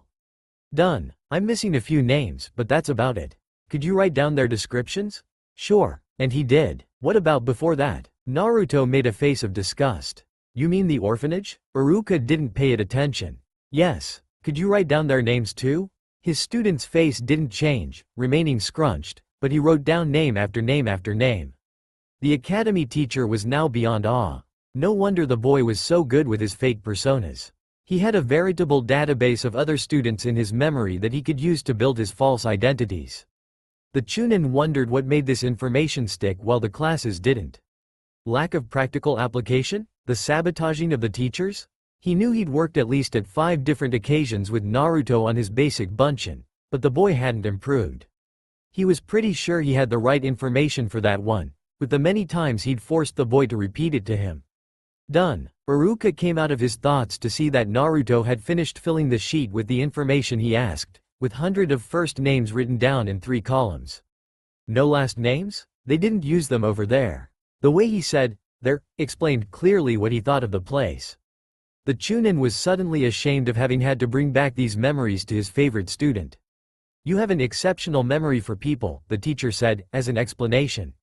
The boy blushed at the praise. Smiling at the reaction, the Chunin rose. Keep up working at your prank like that, and I'm pretty sure I'll be seeing you graduate this year. Now, can you lead me back home? Naruto rose. Sure. The 2 friends left the room while Iruka was mussing his favorite's hair. That's all for now. If you enjoyed this video, then please like, share and do comments.